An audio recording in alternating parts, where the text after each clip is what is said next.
ก็คืออานาปานสติภาวนาเอายาหม้อเดียวก็พอแล้วไม่ต้องไปเอาเยอะนะไปเอาไว้โน่นไอ้นี่จังไปน้องไปน้องไปน้องไปน้องไม่ต้องอ่ะเอาหม้อเดียวนะอานาปานสติภาวนานี่เรียกว่าสำเร็จรูปเลยถ้าในเชิงวิชาการหรือว่าในเชิงความรู้ที่มันละเอียดชัดถ้อยชัดคำนะครับเราไปศึกษาเรื่องอะไรครับไปศึกษาเรื่องปฏิจจสมุปบาทให้เข้าใจแล้วสุดท้ายศึกศึกษาอย่างไรก็แล้วแต่ครับเราก็ต้องมาเพิ่มอะไรครับต้องมาเพิ่มอาหารใจคือสติและปัญญาให้กับ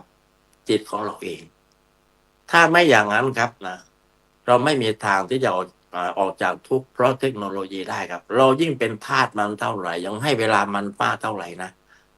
เรายิ่งเป็นทุกข์มากขึ้นเท่านั้นนะครับผมก็โง่มานานนะเพิ่งมาเก็ตเนี่ยไม่กี่ปีนี่เองนะครับโอ้มาเป็นอย่างนี้นะทีนี้ครับนะสุดท้ายครับฝากไปว่าถ้าเราไม่อยากเป็นเหยื่ออันโอชะนะครับของเทคโนโลยีนะครับขอให้เรานั้นมีสติขอให้เราหักห้ามใจตัวเองให้ได้และขอให้เรานั้นบังคับตัวเองให้ได้ว่าต้องนั่งสมาธิต้องนั่งสมาธิทุกวันทุกวันทุกวันนะครับคุณจะเป็นใครก็แล้วแต่ครับคุณก็จะทุกข์เพราะอะไรเพราะราคะโทสะโมหะเหล่านี้ครับเป็นต้นนะครับเทคโนโลยีก็เช่นกันครับแต่เดี๋ยวนี้มันหนักไปในทางราคะนะครับเพราะฉะนั้นสิ่งที่ง่ายที่สุดถ้าเราไม่อยากทุกข์แบบนั้นครับเราไปศึกษาเรื่องอานาปานสติภาวนามันมีอยู่หมวดหนึ่งหมวดอะไรหมวดธรรมใช่ไหมวิราคานุปัสสีนะซึ่งเราต้องทำอนิจจานุปัสสีให้ได้ก่อนพอทำตรงนั้นได้เมื่อไหร่เราก็จะได้วิราคานุปัสสีถ้าเราต้องการอันนี้คือนี่แล้วต้องไปบนพื้นฐานที่ว่าเราต้องไปศึกษาหมวดที่หนึ่งว่าแล้วถ้าเรายังโง่ยังบ้าบอคอแตกไปติดอะไรต่างๆเกี่ยวกับเทคโนโลยีเราเป็นทุกข์ใช่ไหมคุณสังเกตลมหายใจของคุณถ้าคุณไม่ได้ดั่งใจนะในเรื่องการใช้เทคโนโลยีอะไรต่างๆตรงนี้ลมหายใจคุณสั้นใช่ไหมสั่นใช่ไหมคุณต้องการที่จะไม่ติดกับดักตรงนี้ไม่อยากตรงนี้คุณเปลี่ยนลมหายใจแค่นั้นแหละเปลี่ยนลมหายใจให้มันหายใจให้มันช้าลงแค่นี้แหละครับพอได้ตรงนี้เมื่อไหร่คุณได้สติกลับมาทันทีและเป็นสติที่คุณได้เนี่ยมันจะอยู่กับเรานานเมื่อสติอยู่กับเรานานเมื่อไหร่ปั๊บนะวิชามันก็ค่อยเดินเข้ามาหนุนหลังเพราะอะไรเพราะเรามีสติเมื่อไหร่เรามีปัญญาในการรู้ตามความเป็นจริงและมารู้ตามความเป็นจริงเมื่อไหร่ครับเราจะไม่ถูกหลอกนั่นคือเราจะไม่ต้องทุกข์เพราะฉะนั้นครับการแก้ว่าไม่ให้ทุกข์นะถ้าเราอยากทุกข์แบบนี้ลั่นไปคุณก็เป็นทาสเทคโนโลยีใช้ไปให้มันเต็มอิ่มไปเลยให้มันเต็มที่ไปเลยว่าโอเคฉันขาดมันไม่ได้นะพอขาดมันไม่ได้เมื่อไหร่แล้วก็คุณค่อยไปรู้สึกตอนโน้นนะครับอายุ60 70 80จะเข้าหีบเข้าโรงนอนติดเตียงแล้วสุดท้ายเราโง่นี่หว่าตอนนั้นกลับตัวไม่ทันแล้วเป็นถ้าตอนนี้กลับตัวทันคือหมายความว่าเราเนี่ยใช้เทคโนโลยีให้เป็นไปเพื่อการรู้ทุกข์และการดับทุกข์ให้มันมากหน่อยและไม่จำเป็นต้องใช้ทั้งหมดและสิ่งที่สำคัญที่สุดคุณจะฉลาดกว่าเทคโนโลยีเมื่อคุณปฏิบัติธรรมธรรมที่คุณปฏิบัติไม่ได้ยากเย็นอะไรเลยคุณแค่เปลี่ยนลมหายใจจากที่มันสั้นๆมันสั้นๆครับคุณหายใจเข้าช้าๆออกช้าๆหายใจยาวแค่นี้พอครับจากบทหายใจยาวตรงนี้คุณสามารถไปอยู่ในองค์ของฌานได้ไม่ยากไม่เย็นแต่ถ้าคุณอยากอยู่ในองค์ของฌานเนี่ยมันระยะยาวคุณก็ต้องให้มันต่อเนื่องแต่ถึงอย่างไรก็แล้วแต่คุณอยู่ในฐานะพื้นฐานของฌานแล้วคุณเข้าไปเสพกับมันแล้วคุณก็จะเป็นทาสของฌานพอเป็นทาสของฌานคุณก็เป็นทุกข์เพราะฉะนั้นคุณแค่รู้จักฌานก็พอรู้จักฌานแล้วนะครับถอยกลับมาอยู่ที่อุปจารสมาธิและนะครับให้จิตของเราเนี่ยฝึกพิจารณา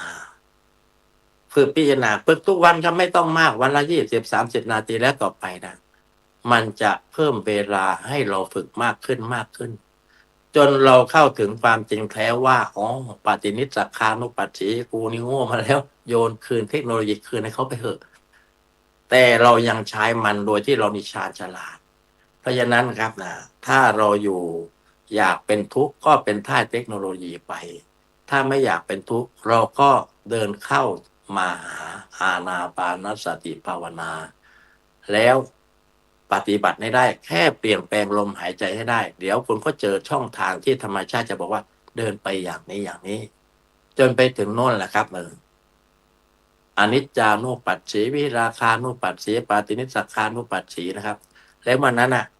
คุณจะเป็นพระอริยบุคคลได้ไม่ยากไม่เย็นวันนี้ได้พูดมาก็พอสมควรแก่เวลานะฮะถวายบุญบารมีอานิสงส์แห่งบุญแห่งธรรมนะที่พระอาจารย์ได้ปฏิบัติมาแต่อดีตจนถึงปัจจุบันขอให้พระอาจารย์ทุกรูปทุกนามจงมีอายุมั่นขวัญยืนสิ้นไปด้วยสดชื่นแจ่มใสเจริญรุ่งเรืองในอริยมรรคในอริยผลและให้ท่านทั้งหลายนั้นได้ถึงการดับทุกข์ที่สุดแห่งทุกข์ในชีวิตนี้โดยพร้อมเพรียงกัน และขอหน่วยอวยพรในญาติโยมทุกคนตัวท่านมีความสุขมีความเจริญยิ่งขึ้นที่ป่วยขอให้หายป่วยที่มีนี่ขอให้หมดหนี้ขอให้ท่านทั้งหลายนั้นมั่งคั่งร่ำรวยเจริญรุ่งเรืองยิ่งขึ้นโดยทั่วกันทุกท่านทุกตนทุกคนเทินสาธุกราบขอบพระคุณพระอาจารย์มหาฉลองสุจิตโตนะครับผมที่เมตตาเป็นรูปแรกในการมาเปิดการสนทนาและบรรยายให้ญาติโยมได้ฟังในวันนี้นี่ถือว่าพระอาจารย์หลวงพ่อพระอาจารย์ท่านมีเมตตามากโดยภารกิจศาสนกิจก่อนหลวงพ่อมีมากคุณโยมนั้นถือว่าเราก็สาธุนะโดยเฉพาะเมื่อกี้หลวงพ่อให้พรเนี่ยถือว่าเป็นพรที่ประเสริฐเลยคุณโยมวันนี้ได้รับพรจากหลวงพ่ออาจารย์มหาฉลองหากว่าอาจารย์มหาฉลองมีภารกิจศาสนกิจที่ต้องพักผ่อนก็กราบนิมนต์พระอาจารย์ด้วยความเคารพนะครับผมตามอัธยาศัยครับสาธุขอเจริญพรลาก่อนนะครับอย่าพักผ่อนเพราะผมต้องตื่นเร็วตี 2ปลายตี 3ตื่นครับสาธุครับสาธุครับเป็นยังไงบ้างคุณโยมโอ้โหเปิดประเด็นขึ้นมาทุกของโลกยุคใหม่กับทางออกในพุทธธรรมโดยพระอาจารย์มหาฉลองสุจิตโตวัดใหม่พิเรนเป็นรูปที่มาเปิดประเด็นเราจะเห็นว่าหลวงพ่อเนี่ย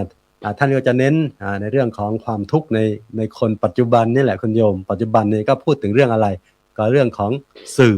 อันนั้นโยมบางคนบางท่านที่เราพูดถึงเรื่องทุกข์เนี่ยความทุกข์คืออะไรคือจริงโยมก็ทราบแล้วว่าฟังไว้บ่อยสภาพที่ทนได้ยากไม่ว่าจะเป็นความลำบากกายความไม่สบายกายความไม่สบายใจภาวะที่ถูกบีบคั้นต้องเปลี่ยนแปลงอยู่ตลอดเวลามีทั้งความทุกข์ที่เป็นสภาวะทุกข์แล้วก็ปฏินกะทุกจรทุกอะไรอย่างเช่นการทุกประจำเช่นการเกิดการแก่การเจ็บการตายอย่างนี้ก็เป็นทุกข์ใช่ไหมคุณโยมแล้วก็ความโศกเสียใจความโศกเศร้าเสียใจความพลัดพรากกับสิ่งที่เรา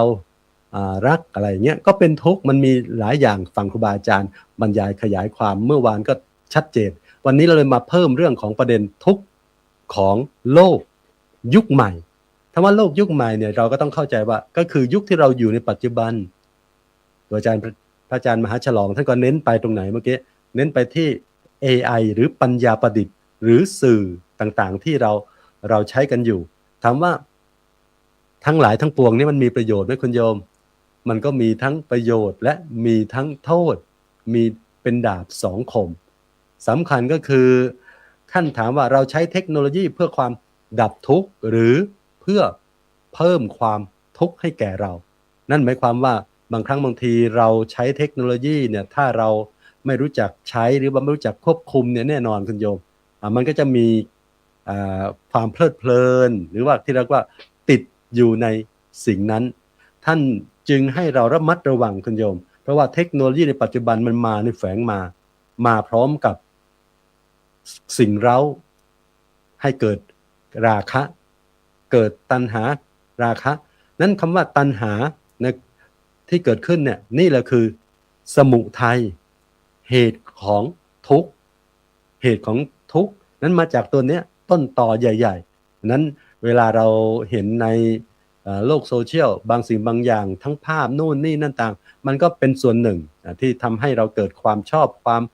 ต้องการในสิ่งเหล่านั้นเราจึงต้องใช้อย่างมีสติใช้อย่างมีปัญญาระมัดระวังให้รู้คุณค่าแท้คุณค่า เทียมที่จะขึ้นกับการใช้ระมัดระวังกันฉะนั้นในยุคปัญญาประดิษฐ์หรือว่ายุค AI เนี่ยเราใช้ยังไงไม่ให้เทคโนโลยีเนี่ยมาหลอกเราหรือว่าหลอกใช้เราทั้งหมดนั้นโยมบางครั้งบางทีเราเชื่อแหละว่าในปัจจุบันเราคงจะหลีกลี่หนีไม่ได้ในการที่จะใช้สื่อใช้เครื่องมือสื่อสารใช้เทคโนโลยีหรือว่า AI เหมือนครูบาอาจารย์ทุกปัจจุบันนี้เราก็มี AI เป็นที่ปรึกษาในการที่จะหาข้อมูลหรือว่าหาสิ่งต่างๆที่เป็นประโยชน์นั้นวันนี้ประเด็นก็คือเราใช้ให้เป็นใช้ให้เป็นให้จะเป็นประโยชน์กับการค้นคว้าหรือพัฒนาตัวของเราในด้านไหนการที่เราท่านทั้งหลายเนี่ยญาติโยมพระอาจารย์เลยเน้นให้เราใช้เทคโนโลยีเนี่ยให้รู้จากคุณค่าของมันเทคโนโลยีเพื่อความดับทุกข์เพื่อความดับทุกข์อย่าไปติดความสะดวกสบายจนเกินไปหรือว่าติดสุขจนเกินไปท่านก็มีวิธีการที่จะแก้ทุกข์ด้วยการที่เราต้องดับเพิ่มเติมที่วิชาความรู้ลงไปด้วยการประพฤติปฏิบัติด้วยหลักของมีสติเวลาเราใช้เครื่องสื่อสารหรือว่าเครื่องเทคโนโลยีต่างๆที่เราใช้กันอยู่เนี่ยโยมก็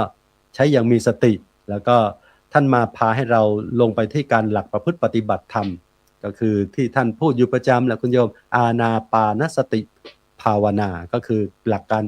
ภาวนาหลักการสร้างสติให้เกิดขึ้นแก่ตัวของเราโดยเฉพาะท่านฝากไว้เป็นประเด็นสำคัญอยู่ตลอดก็คือให้เราท่านทั้งหลายนั่งสมาธิทุกวันพระอาจารย์หลวงพ่อท่านปฏิบัติให้เราเห็นให้เราดูท่านปฏิบัติจริงท่านสิ่งที่ท่านนำมาพูดเนี่ยคือท่านปฏิบัติแล้วโดยการนำหลักสติเนี่ยมาฝึกอานาปานสติอยู่ตลอดนั้นเราท่านทั้งหลายสติการรู้ทั่วพร้อมรู้ทันอารมณ์รู้ทันความคิดรู้ทันความโกรธรู้ทันความอยากของเราถ้าเรามีสติระลึกอยู่ตลอดมันจะดีกับชีวิตของเรามีอยู่ใช้อยู่เทคโนโลยีก็จะเป็นประโยชน์กับเราเมื่อสติเราเกิดเราจะเห็น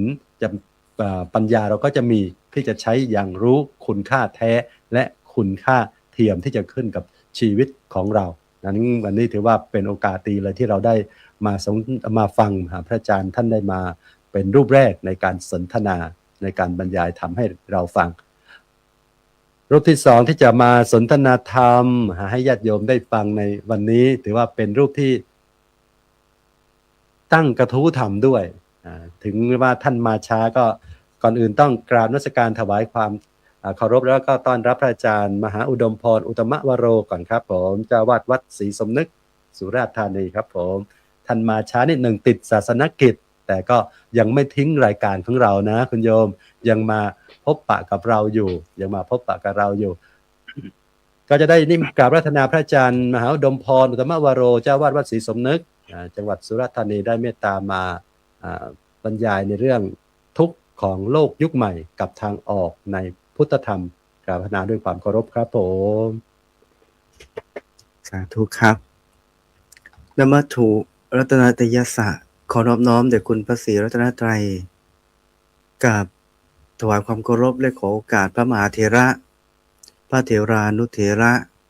และข้าพเจ้าคณะสังฆาธิการทุกๆรูปตลอดถึงครูบาอาจารย์พระธรรมวิกรทุกๆรูปมีท่านพระอาจารย์พระครูสมุสมพรยานวุฒโธท่านพระอาจารย์สรายุทธสิริสาโรท่านพระอาจารย์พระมหาภูมิธรรมภูมิปาโรด้วยความเคารพครับแล้วก็กราบนมัสการไปถึงหลวงพ่อพระอาจารย์พระครูเกษมพิสุพลด้วยนะครับท่านพระอาจารย์พระครูสุนทรธรรมนิเทศท่านพระอาจารย์พระมหาปุญญพัฒน์แล้วก็ท่านพระอาจารย์ธนินกรทุกรูปเลยครับด้วยความเคารพครับเจริญพรญาติโยมที่กำลังรับฟังรายการนานาสารธรรมดีในค่ำคืนนี้วันพฤหัสที่28ใช่ไหมครับวันพฤหัส28พฤษภาคมคืนนี้แล้วก็เจริญพรญาติโยมไปถึงญาติโยมที่กำลังรับฟังที่อยู่ตามเสียงคลื่นสถานีวิทยุต่างๆไม่ว่าจะเป็นที่จังหวัด อ่าสุพรรณบุรีที่จังหวัดกาญจนบุรีประจวบคีรีขันธ์อุทัยธานีนะฮะบางสะพานทุกๆพื้นที่เลยนะครับญาติโยมที่กำลังรับฟังอยู่รายการนานาสารธรรมของเราไปถึงอังกฤษไปถึงอเมริกาไปถึงบริสเบนไปถึงยุโรปอเมริกาแคลิฟอร์เนียนิวยอร์กนะฮะใครทุกท่านที่กำลังรับฟังรายการอยู่วันนี้รายการนานาสารธรรมดีๆตมาเป็นคนตั้งหัวข้อนั่นเองเพราะว่าเห็นแล้วว่าตอนนี้เรามีปัญหากับยิ่งโลกมันหมุนไปเร็วเท่าไหร่เราก็ยิ่งมีความเราเรียกว่ามีความอ่อนล้าเหนื่อยเหมือนกับเรากำลังแข่งกับโลกเรากำลังวิ่งแข่งกับโลกแต่เราวิ่งไม่ทันนะกำลังเราน้อยมันก็เลยเกิดให้ไม่ค่อยมีความสุขกับชีวิตนะครับและก็ที่สำคัญหลวงพ่อพระอาจารย์พระมหาฉลองก็พูดไปหมดแล้วนะแล้วก็เป็นพูดในสิ่งที่ตรงใจมากนั่นคือเรื่องราวที่มันเกิดขึ้นแต่อาตมาจะมาเสริมอีกเรื่องหนึ่งซึ่งเป็นเรื่องใกล้ตัวนะครับโดยเฉพาะโรคภัยไข้เจ็บที่อยู่ในร่างกายมนุษย์นี่แหละไม่ได้มีอะไรเลยนะครับโดยเฉพาะหัวข้อวันนี้ทุกข์ของโลกยุคใหม่กับทางออกในพุทธธรรมถามว่าทุกข์ของคนโลกใหม่กับโลกเก่ามันเหมือนกันไหมเหมือนกันครับ ไม่มีอะไรแปลกเลยไม่มีอะไรแปลกเลยแต่มันเปลี่ยนแค่สถานที่เวลามันเปลี่ยนแค่เวลาเท่านั้นเองนะครับทุกข์ของคนโลกเก่าเกิดจากอะไรมันก็เป็นแบบนั้นไม่ว่าจะเกิดจากดินฟ้าอากาศเกิดจากความกิเลสในตัว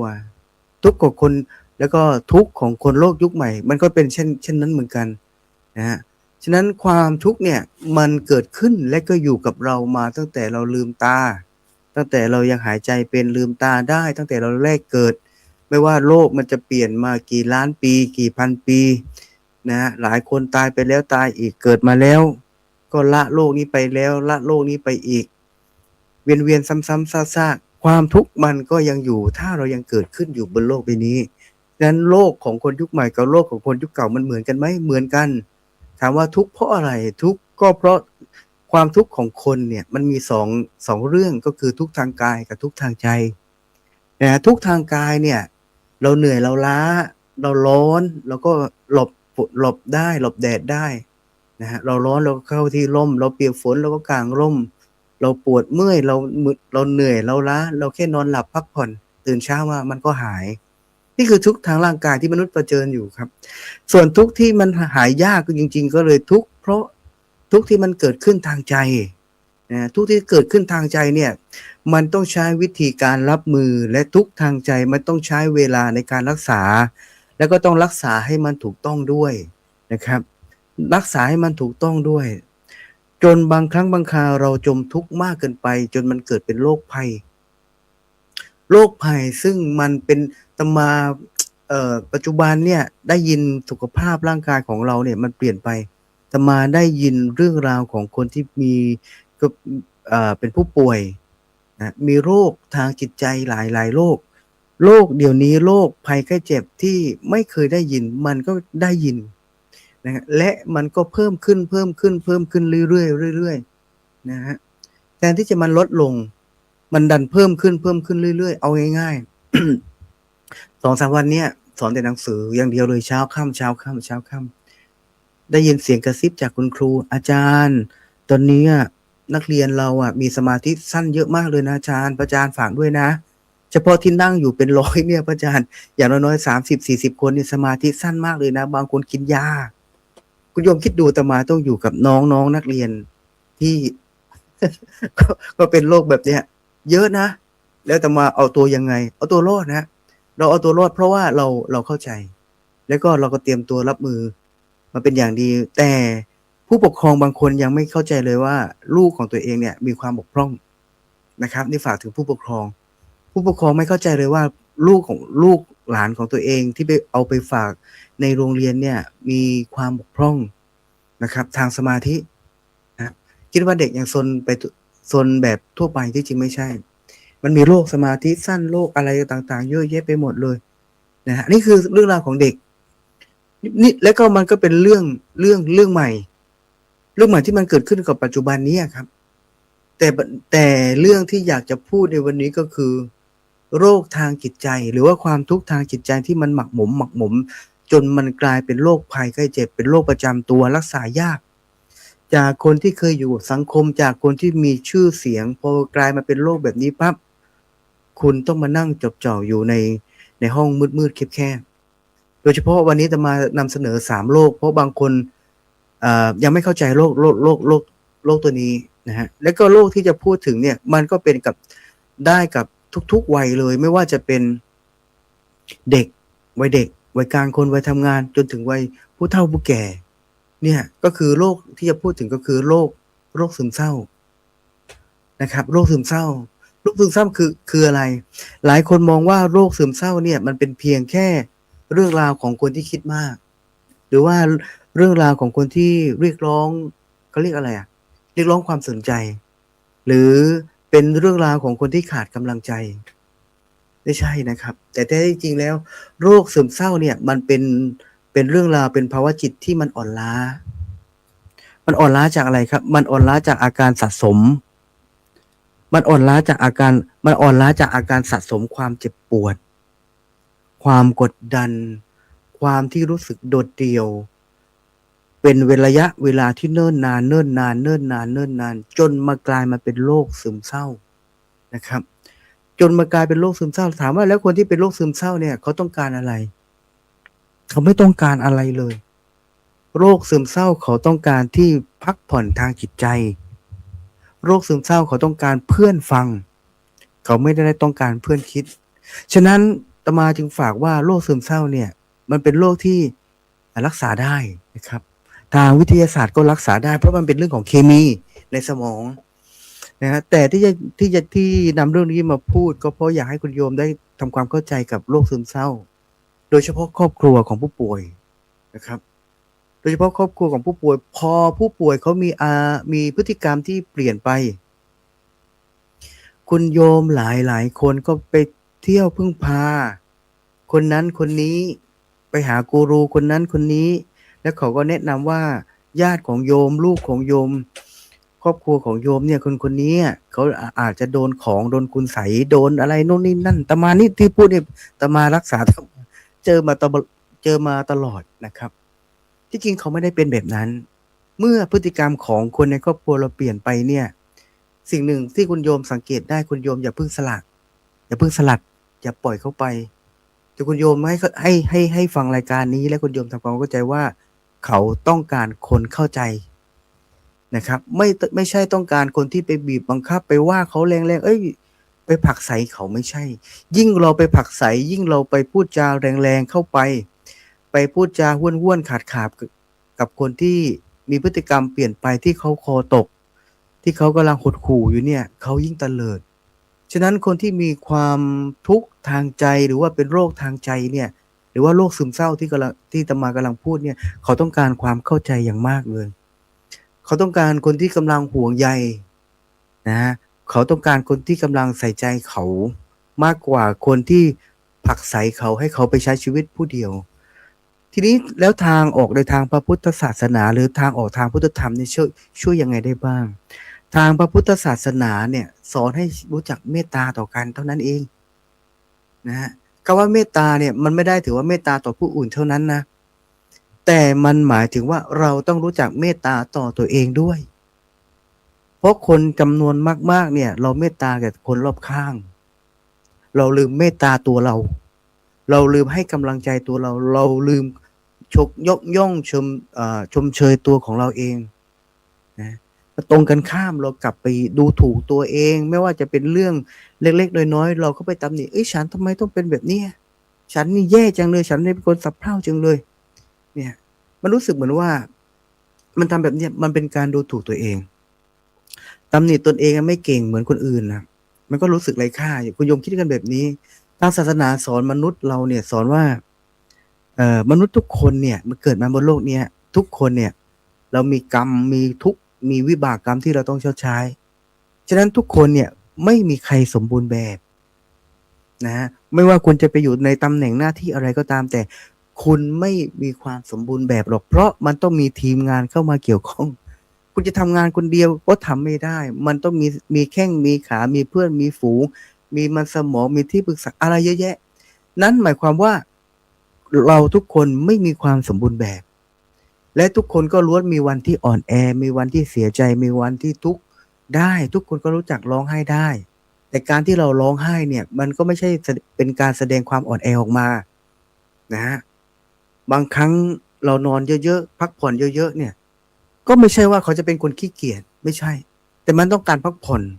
นะฮะแต่มาบางทีทำงานทั้งวันสอนทั้งวันนี่ลมมันออกออกซิเจนออกแต่ปากมากว่าพูดมากพูดตั้งแต่เช้ายันเย็นแบบเนี้ยกลับมาถึงกุฏิปั๊บปิดประตูปิดไฟหลับเลยนอนพักผ่อนไม่อยากให้ใครมาเรียกนี่คือร่างกายมันต้องการพักผ่อนบางคนก็ไม่เข้าใจโอ้พระอาจารย์ขี้เกียจจังเลยวันนี้นอนอีกแล้วไม่ใช่ฉะนั้นร่างกายของมนุษย์ก็จริงนะเราพักผ่อนได้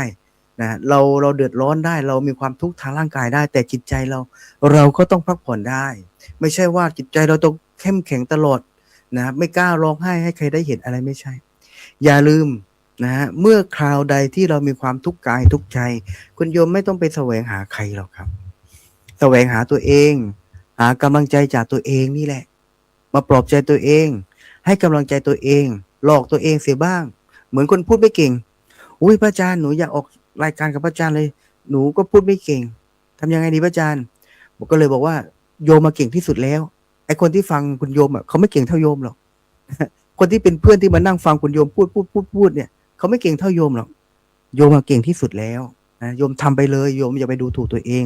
บนโลกใบนี้ถ้าเรื่องพูดเนี่ยโยมเก่งที่สุดแล้วเพราะว่าโยมได้โอกาสมาพูดนะส่วนคนอื่นเขาไม่มีโอกาสพูดเขามีโอกาสฟังอย่างเดียวฉะนั้นเวลาเขาฟังเขาจะฟังคุณโยมพูดเท่านั้นแสดงว่าคุณโยมนี่คือเป็นคนที่เก่งแล้วคุณโยมไม่ต้องกลัว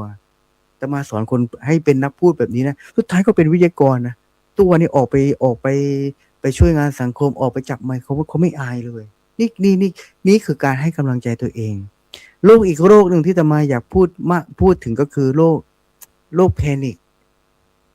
โรคแพนิคน่ากลัวโรคแพนิคก็คือเป็นเรื่องราวของภาวะที่มันกลัวภาวะของคนที่ตื่นตระหนกมันเกิดอาการแบบไหนมักเกิดจากความกลัวความวิตกกังวลอย่างรุนแรงจนบางครั้งบางคราว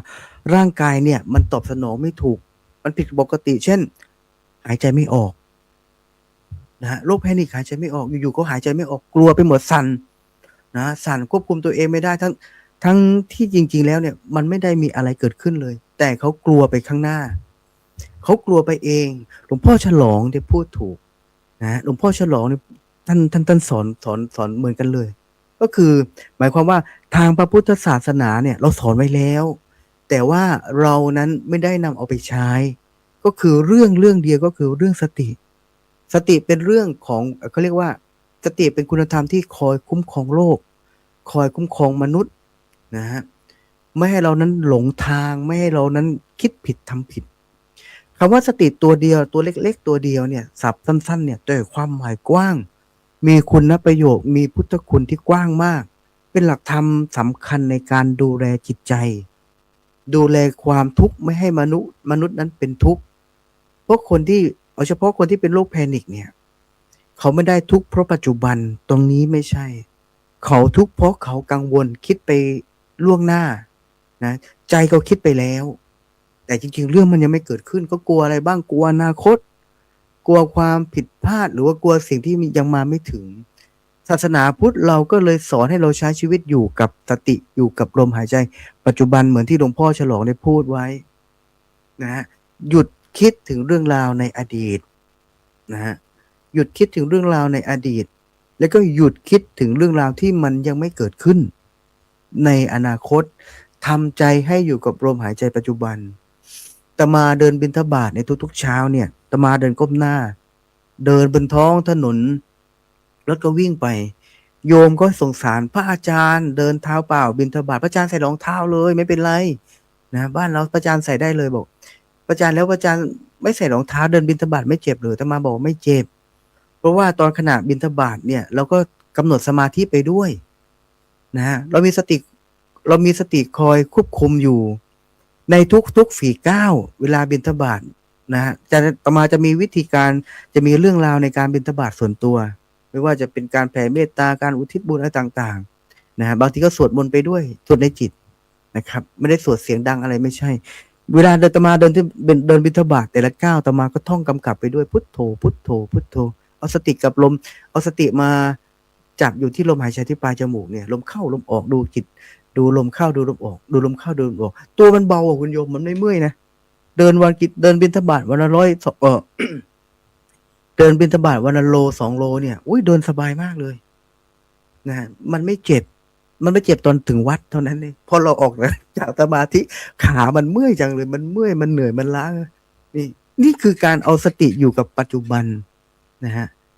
เอาสติอยู่กับปัจจุบันเรื่องร้ายๆมันก็เลยกลับกลายมาเป็นเรื่องดีอีกเรื่องหนึ่งก็อีกโลกหนึ่งก็คือโลกที่อยากให้คุณโยมทำความเข้าใจแล้วก็คอยดูแลคนข้างๆก็คือโลกของไบโพล่าก็คือเป็นอารมณ์ที่มันคอยขึ้นลงบางช่วงมีพลังมากผิดปกติแต่บางช่วงมันกลับจมดิ่งลึกเขาเรียกว่าโลกสองอารมณ์บางทีเป็นอยู่ที่บ้านตัวเองนั่งหัวเราะเฮฮาปาร์ตี้เลยแต่พอไปอยู่คนเดียวคุณไปนั่งร้องไห้อยู่กับฝาผนังบ้านก็มีนะครับนี่เป็นเรื่องที่ไม่ได้อย่าไปมองข้ามเนี่ยโลกที่พูดถึงเนี่ยมันอยู่กับสังคมปัจจุบันพระพุทธศาสนาก็เลยสอนในเรื่องของการใช้ชีวิตด้วยทางสายกลางง่ายๆใช้ชีวิตอย่างมีพอเพียงให้คิดเสียว่าบางวันโลกมันก็สดชื่นแต่บางวันโลกมันก็แดดจ้าบางวันอากาศก็ดีร่มรื่นดีมากแต่บางวันฟ้าก็ครึ้มนะบางวันแจ่มใสบางวันมันมืดครึ้มเปรียบเสมือนสภาพอากาศชีวิตคนเราเหมือนกันนะแต่คุณโยมจำไว้ว่าถึงฟ้ามันจะครึ้มถึงแดดมันจะออกแค่ไหนก็ตามแต่มันก็มีวันเปลี่ยนเป็นวันที่สวยงามได้เหมือนพายุอ่ะเราเจอวันนี้เราเจอพายุลูกร้ายๆฝนมาน้ำท่วมแต่พายุลูกนั้นมันก็ไม่ได้อยู่กับเราตลอดไปอารมณ์ก็เหมือนกันมนุษย์ก็เหมือนกันฉะนั้นมนุษย์เนี่ยต้องมีสติคอยกำกับอยู่กับอารมณ์มากกว่าถูกอารมณ์ลากไปนะเราอย่าปล่อยให้อารมณ์มันลากไปเพราะถ้าเราปล่อยให้อารมณ์มันลากไปเนี่ยมันจะไปเข้าทางของกิเลสนะถ้าเราโดนอารมณ์ลากไปเนี่ยมันจะไปเข้าทางกิเลสทีนี้มันก็จะกลายเป็นว่าเราต้องมานั่งจมทุกข์อยู่กับโลกปัจจุบันแทนที่เราจะใช้ชีวิตให้มันมีความสุขใช้ชีวิตด้วยใช้หลักธรรมในการดำเนินชีวิตเราก็ต้องมานั่งจมทุกข์เพราะว่าเราถูกแรงกดดันของโลกมันลากเราไปตามกระแสมันลากเราให้เรานั้นวิ่งไปตามโลกพอเราวิ่งไปตามโลกปั๊บโลกมันกำลังหมุนไปทางทิศไหนโลกกำลังหมุนไปด้วยทางวัตถุให้มันเจริญขึ้นเราก็ยิ่งไปไขว่คว้ากับมันเยอะๆแต่ทีนี้เราวิ่งไม่ทันเพราะเรามีแค่2 มือ 2 ขาเราไม่มีคู่มือในการดำเนินชีวิตนะเราไม่ได้หยิบยกหลักธรรมในทางพระพุทธศาสนามาใช้เราวิ่งไปตามกระแสเราไหลไปตามกระแสโลกที่นี้ความทุกข์มันเกิดขึ้นแต่มาพูดในเบื้องต้นว่าความทุกข์เนี่ยกับปัจจุบันความทุกข์ปัจจุบันกับความทุกข์ในอดีตเหมือนกันเลยเพราะมันเกิดจากความอยากเกิดจากตัณหาความอยากนะครับมันเกิดจากตัณหาและความอยากวันนี้สอนนักเรียนสอนเรื่องอริยสัจ 4แล้วถามเขาว่าทุกข์เกิดจากอะไรเด็กๆก็บอกว่าพระอาจารย์ทุกข์เกิดจากความเครียดทุกข์เกิดจากความจนทุกข์เพราะครูด่าทุกข์นู่นนี่นั่นแต่มาบอกว่าไม่ใช่ลูกความทุกข์เกิดจากการกระทำของลูกเองความทุกข์เกิดจากการกระทำของลูกเองหรือว่าภาษาพระเรียกว่ากรรมุนาวัตตีโลโกสัตว์โลกย่อมเป็นไปตามกรรมลูกทำอะไรลูกก็ได้แบบนั้นถ้าลูกเป็นคนดื้อคุณครูก็ตีลูกถ้าลูกเป็นคนดื้อครูสอนไม่ฟังลูกก็ไปนั่งเล่นกับเพื่อนชวนเพื่อนเล่นแล้วคุณครูตีถามว่าความทุกข์ครั้งนี้เกิดจากอะไรเกิดจากการกระทำของลูกที่ลูกไม่รู้จักหลักธรรมในการดำเนินชีวิตสอนเขาแบบนี้นะฮะทีนี้วกกลับมาว่าในทุกข์ของโลกยุคใหม่กับทางออกในทางพระพุทธธรรมหรือว่าทางพระพุทธศาสนาเนี่ยมันจะเยียวยากันแบบไหนเบื้องต้นให้คุณโยมเข้าใจตรงนี้ว่า1ถ้าเราไม่อยากกลายเป็นคนทุกข์เหมือนที่อาตมาเป็นคนพูดที่อาตมาพูดเอาไว้เบื้องต้นว่าไม่อยากให้คุณโยมเป็นโรคภัยไข้เจ็บเนี่ยไม่ว่าจะเป็นซึมเศร้าแพนิคไบโพล่าหรือว่าความทุกข์ทางใจเนี่ยสิ่งแรกๆที่คุณโยมต้องมีก็คือต้องใช้สติอยู่กับลมใช้สติอยู่กับปัจจุบันให้ได้คุณโยมต้องหยุดความฟุ้งซ่านของคุณโยมไม่ได้เมื่อใจมันฟุ้งซ่านเช่นหลงเพ้อพกไปหาว่าฉันต้องเป็นเจ้าสาวเป็นซินเดอเรลล่าสวยงามให้คุณโยมกำลังพูดเลยให้คุณโยมทำความเข้าใจไว้เลยว่าเราอย่าฝันเฟื่อง จริงๆไอ้ที่พูดยังไงอย่าไปฝันเฟื่องเรากำลังเพ้อเจ้อไปแล้วนะให้มีสติกำกับว่าอ๋อตอนนี้ฉันกำลังเพ้อเจ้อนะอะไรเป็นต้นกลับมาอยู่กับลมหายใจของตัวเองอยู่กับลมหายใจในปัจจุบันเพราะใจที่อยู่กับปัจจุบันเนี่ยเพราะใจที่อยู่กับปัจจุบันมันจะไม่ทุกข์กับอดีตและมันจะไม่ทุกข์กับอนาคตที่มันยังมาไม่ถึงถ้าใจอยู่กับปัจจุบันมันก็ไม่ไปทุกข์กับอดีตและก็ไม่ทุกข์กับเรื่องในอนาคต2นะครับนอกจากฝึกสติแล้วคุณโยมต้องฝึกแผ่เมตตาให้ตัวเองด้วยอย่าตำหนิตัวเองให้กำลังใจตัวเองให้เข้าใจว่ามนุษย์ทุกคนมีความผิดพลาดได้และไม่มีใครที่จะสามารถเข้มแข็งได้ตลอดเวลาทุกสิ่งทุกอย่างมันเป็นของคู่กันแต่ถ้าเราเรียนรู้อยู่กับโลกปัจจุบันให้ได้เราก็ต้องมีสติกำกับเอาไว้ให้ได้อย่าดูถูกตัวเองนะครับให้กำลังใจตัวเองฝึกเมตตาแผ่เมตตาให้เป็นด้วยตื่นเช้ามาคุณโยมต้องฝึกเมตตาให้ได้ว่าขอให้สรรพสัตว์ทั้งหลายพร้อมทั้งตัวของข้าพเจ้าจงมีความสุขเถิดอย่าได้มีความทุกข์กายทุกข์ใจเลยอย่าได้มีเวรก็ว่าไปเลยที่เราเรียนมาแผ่เมตตาให้ตัวเองอวยพรให้ตัวเองก่อนออกจากบ้านว่าขอให้ข้าพเจ้ามีความสุขขอให้ข้าพเจ้าปราศจากเวรปราศจากโรคภัยอยู่ที่ไหนก็ให้มีแต่คนรักอวยพรให้ตัวเองแบบนี้ทุกวันแล้วเราจะไม่มีโรคทางใจอย่างเพราะอย่างน้อยๆเราก็มีตัวเราเนี่ยเป็นเพื่อนคู่ใจไม่ต้องไปหาเพื่อนข้างไหนเลยนะและข้อที่3ก็คือปล่อยวางความคาดหวังหมายความว่าหยุดฟุ้งซ่านนะครับอย่าไปคิดเลยเถิดในเรื่องที่มันยังไม่เกิดขึ้นอย่าไปวิตกกังวลนะครับเพราะว่าหลายครั้งแล้วความทุกข์มันเกิดจากการอยากให้ทุกอย่างมันเป็นไปอย่างตั้งใจตามที่เราปรารถนาส่วนใหญ่เนี่ยความทุกข์ของมนุษย์ทุกคนเนี่ยเกิดจากตรงเนี้ยเกิดจากอยากพยายามบังคับพยายามคอนโทรลทุกอย่างให้มันเป็นไปตามใจของเราปรารถนาเมื่อไม่เป็นไปตามใจเราปรารถนาแล้วเนี่ยเขาเรียกว่าผิดหวังพอผิดหวังเราก็มานั่งทุกข์นะฮะทีนี้เราจะทำความเข้าใจกับมันยังไงได้ก็ต้องมองโลกใบนี้ก็คุณโยมก็ต้องมองโลกใบนี้ให้อยู่กับหลักของความเป็นจริงว่าสรรพสิ่งทุกอย่างมันเป็นของไม่เที่ยงอนิจจังทุกขังอนัตตาตามหลักกฎไตรลักษณ์อย่าลืมชีวิตต้องมีหลักกฎไตรลักษณ์ทำความเข้าใจมันให้ได้นะครับแล้วก็ใช้ชีวิตตามความพอเพียงพอดีตามทางสายกลางไม่กดดันตนเองจนเกินไปรู้จักพักรู้จักดูแลร่างกายและจิตใจบ้างไม่ใช่จะทำแต่งานแต่ไม่รู้จักพักผ่อนไม่รู้จักการพักจิตพักใจนะครับอันนี้สำคัญโลกปัจจุบันคนปัจจุบันเนี่ยเพราะถ้าคุณโยมไม่รู้จักพักผ่อนมันจะกลายเป็นออฟฟิศซินโดรมเหมือนที่หลวงพ่อว่าเมื่อกี้ออฟฟิศซินโดรมมันไม่ใช่แค่ปวดบ่าปวดคอปวดไหล่ปวดขาอย่างเดียวมันทำให้ตัวร้อนด้วยไข้ขึ้นด้วยอาตมาเป็นมาแล้วนะครับแล้วอีกอย่างนึงที่หลวงพ่อพูดคือหมั่นทำสมาธิต้องฝึกสมาธิเพื่อรักษาจิตเพื่อเป็นการเติมพลังจิตให้จิตมันเข้มแข็งอย่างน้อยๆจิตมันก็จะได้ไม่ฟุ้งซ่านและก็ข้อที่สำคัญเลยก็คือคบกันกัลยาณมิตรอันนี้สำคัญ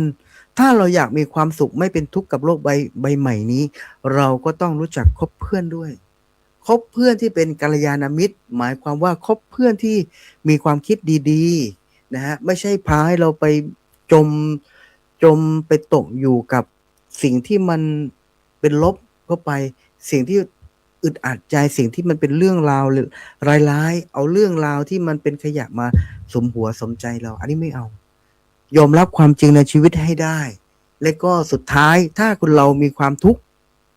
เหนื่อยล้ามากๆบางทีไม่มีทางออกเชิญพบแพทย์ครับ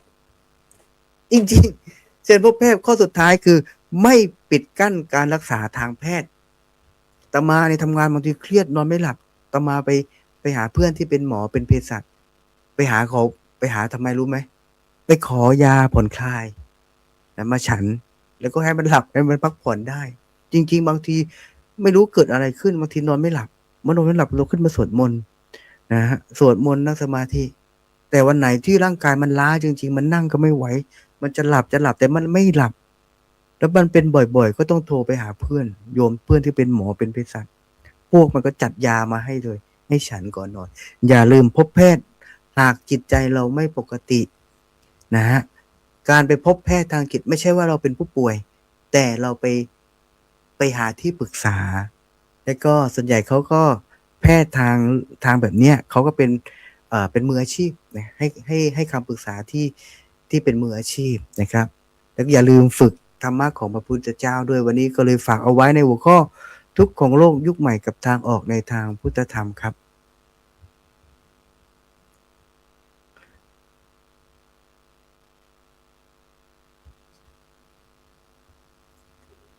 ครับผม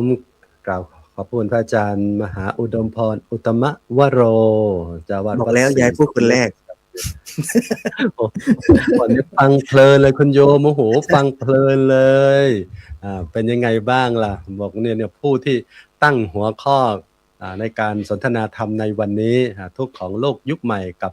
ทางออกในพุทธธรรมพระอาจารย์ก็มาอีก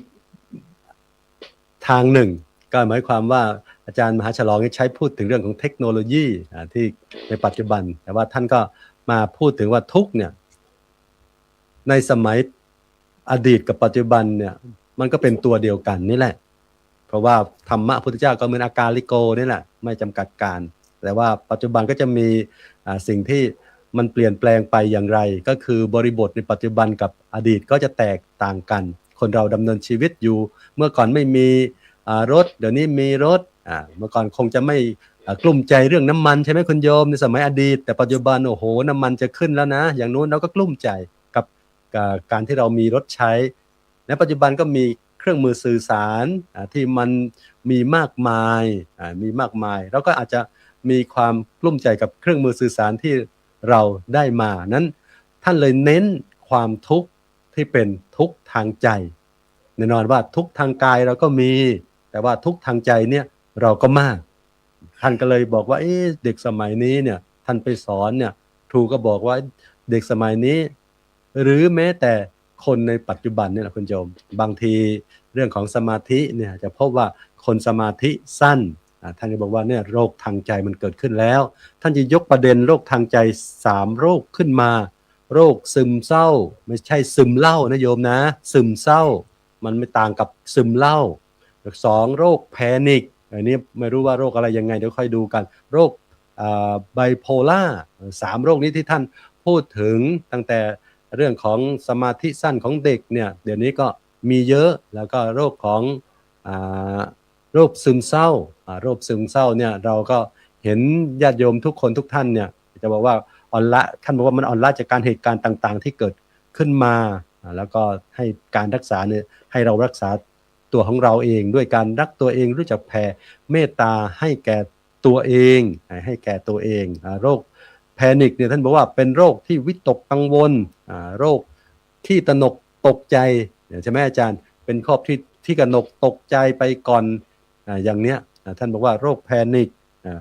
ตื่นตระหนกตกใจแก้ด้วย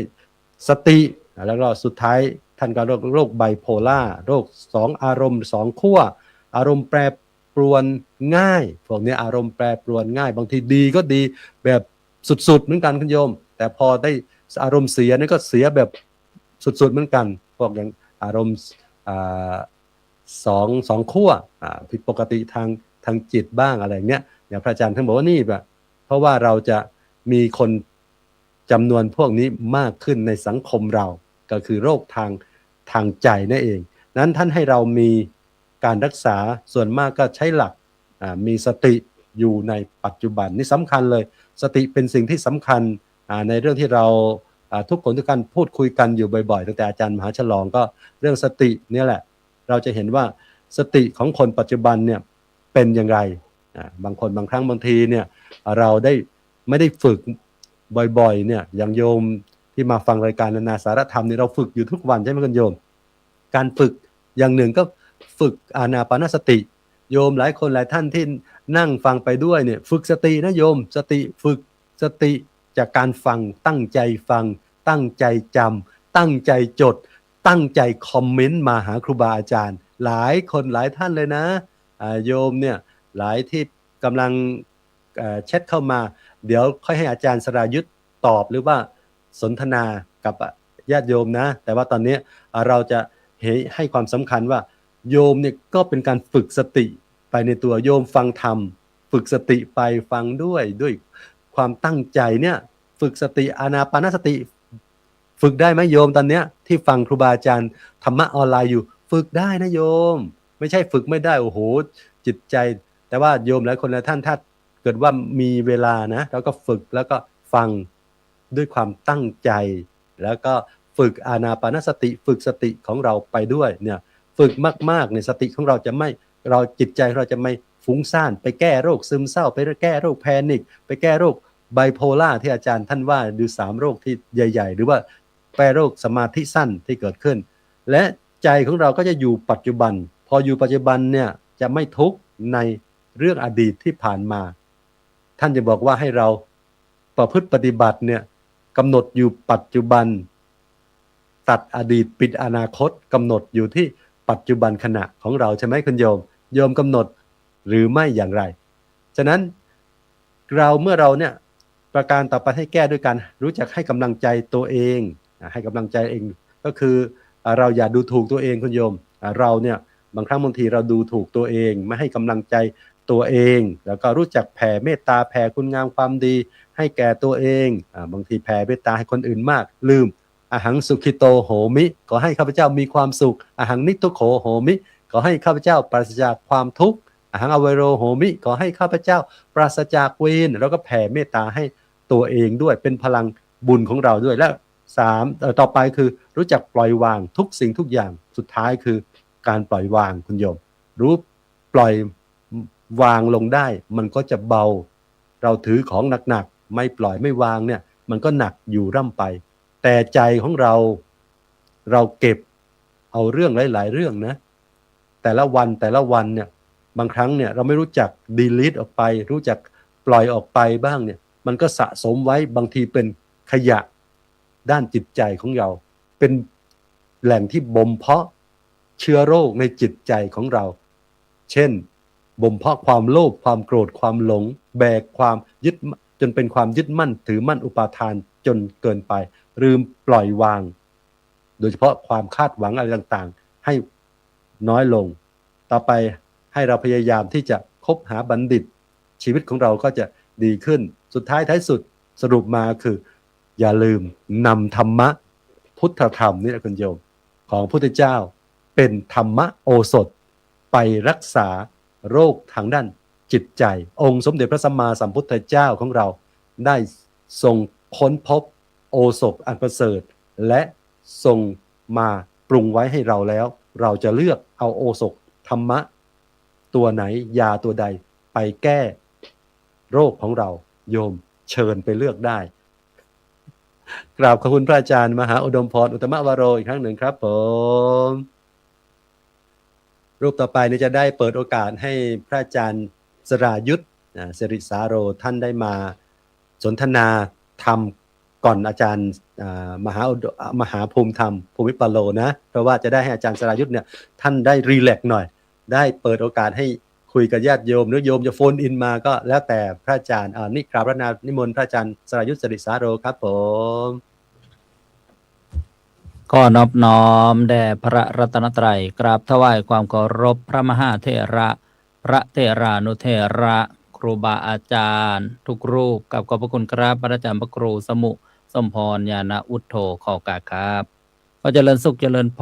รญาติโยมผู้ชมผู้ฟังทุกท่านช่วยกันกดถูกใจกดไลค์กดแชร์ให้ยอดชมยอดแชร์พุ่งขึ้นเกิน100สักทีเถอะโยม อันนี้ไม่ใช่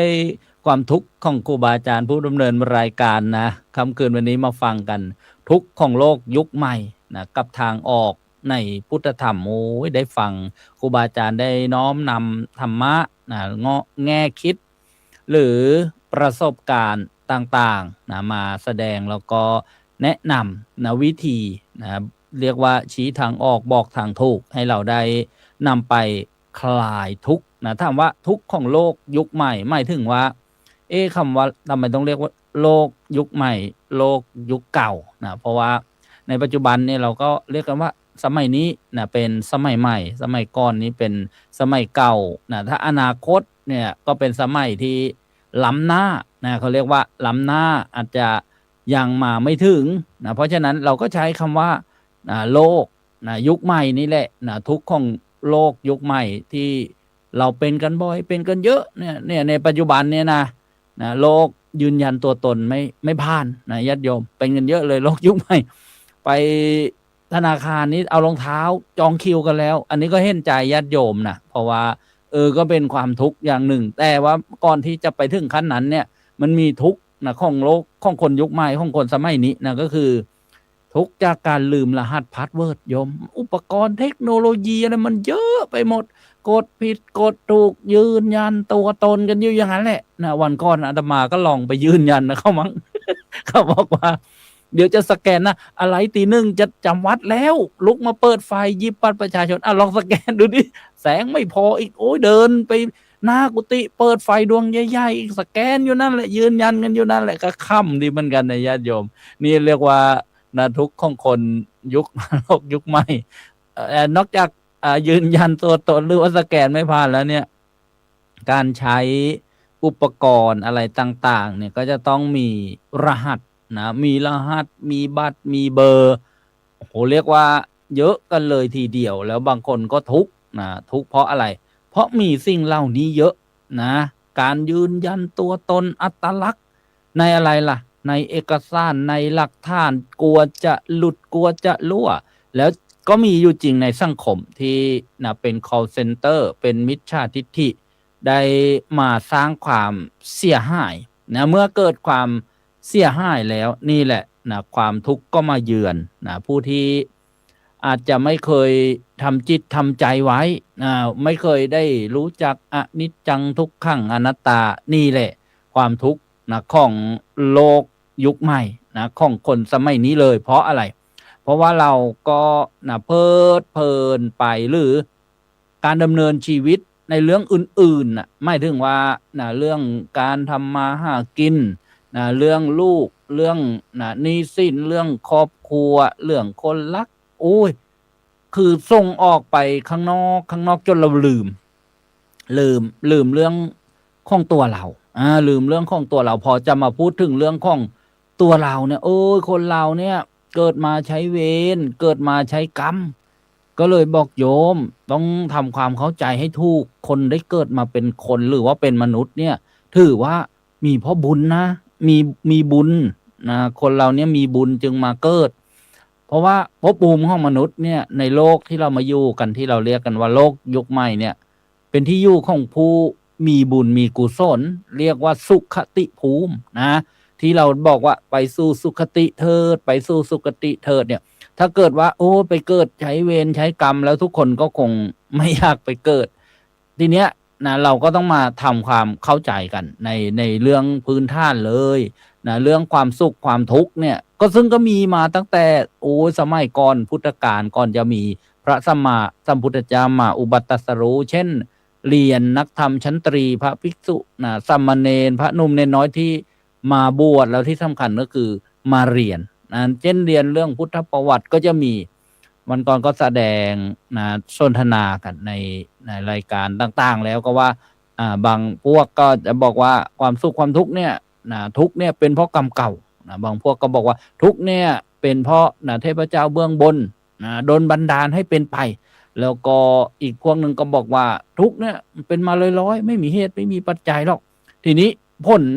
นะในเชิงปฏิบัติของคนบางคนที่ไปเชื่อแล้วคือถ้าเป็นพวกบอกว่าเป็นเพราะกรรมเก่านี้ก็พัฒนาอะไรไม่ได้แล้วไม่ต้องพัฒนาหรอกมันกำหนดมาหมดแล้วแก้อะไรไม่ได้นี่ถ้าเราไปเชื่อแบบนี้ก็คงไม่มีการตรัสรู้นะของพระมหาบุรุษคือพระสัมมาสัมพุทธเจ้านะใช่ไหมล่ะทีนี้ต่อมานะถ้าเป็นเพราะนะเทพเจ้าเบื้องบนโดนบันดาลโอ้แล้วทีนี้เราจะทำอะไรก็ต้องให้เทพเจ้าเขาพอใจทุกสิ่งทุกอย่างเลยนะสินะต้องไปหาเครื่องสังเวยเส้นส่วงบวงบนใช่ไหมเลยมีแบบโอ้ต้องเอาเศร้าพรหมจรรย์เอามานะหรือทำพิธีกรรมนะด้วยการฆ่าสัตว์นะบูชายันเรียกว่ายันนะพิธีเนี่ยเห็นไหมก็สร้างความเดือดร้อนที่พยายามจะเสกสรรปั้นแต่งนะบอกว่าให้เทพเจ้าเบื้องบนเนี่ยพอใจและจะได้โดนบันดาลความสุขให้เห็นไหม แล้วอีกพวกบอกว่าไม่มีเหตุไม่มีผลไม่มีอะไรแล้วอยากจะทำอะไรก็ทำไปเถอะ อันนี้ก็เดือดร้อนเหมือนกันในภาพรวมๆนะนี่ที่เรียกว่าทุกข์มาจากไหนนะทุกข์มาจากไหนเพราะฉะนั้นเนี่ยก็ทางออกในพุทธธรรม เช่นในพุทธธรรมก็คือธรรมะในพระพุทธศาสนาธรรมะคือความถูกต้องความดีงามสัจธรรมพุทธธรรมเนี่ยกล่าวเกี่ยวกับเรื่องความทุกข์ไว้ตั้ง10ประการนะญาติโยมเรียนรู้ทุกข์กันก่อนนะความทุกข์ประการที่1ทุกข์ประจำร่างกายของเราเลยทุกข์ประจำสังขารนั้นบอกว่าสภาวะทุกข์มีเกิดมีแก่มีเจ็บตายอย่างเงี้ยญาติโยมเรียกว่าสภาวะทุกข์2ทุกข์จรมาเป็นยังไงทุกข์จรมาบางทีก็มีบางทีก็ไม่มีก็เรียกว่าปกิณณกะทุกข์มีดีใจเสียใจขอให้มีโศกเศร้าใจเสียใจแห้งใจแล้วก็3ทุกข์อยู่เนืองนิดเลย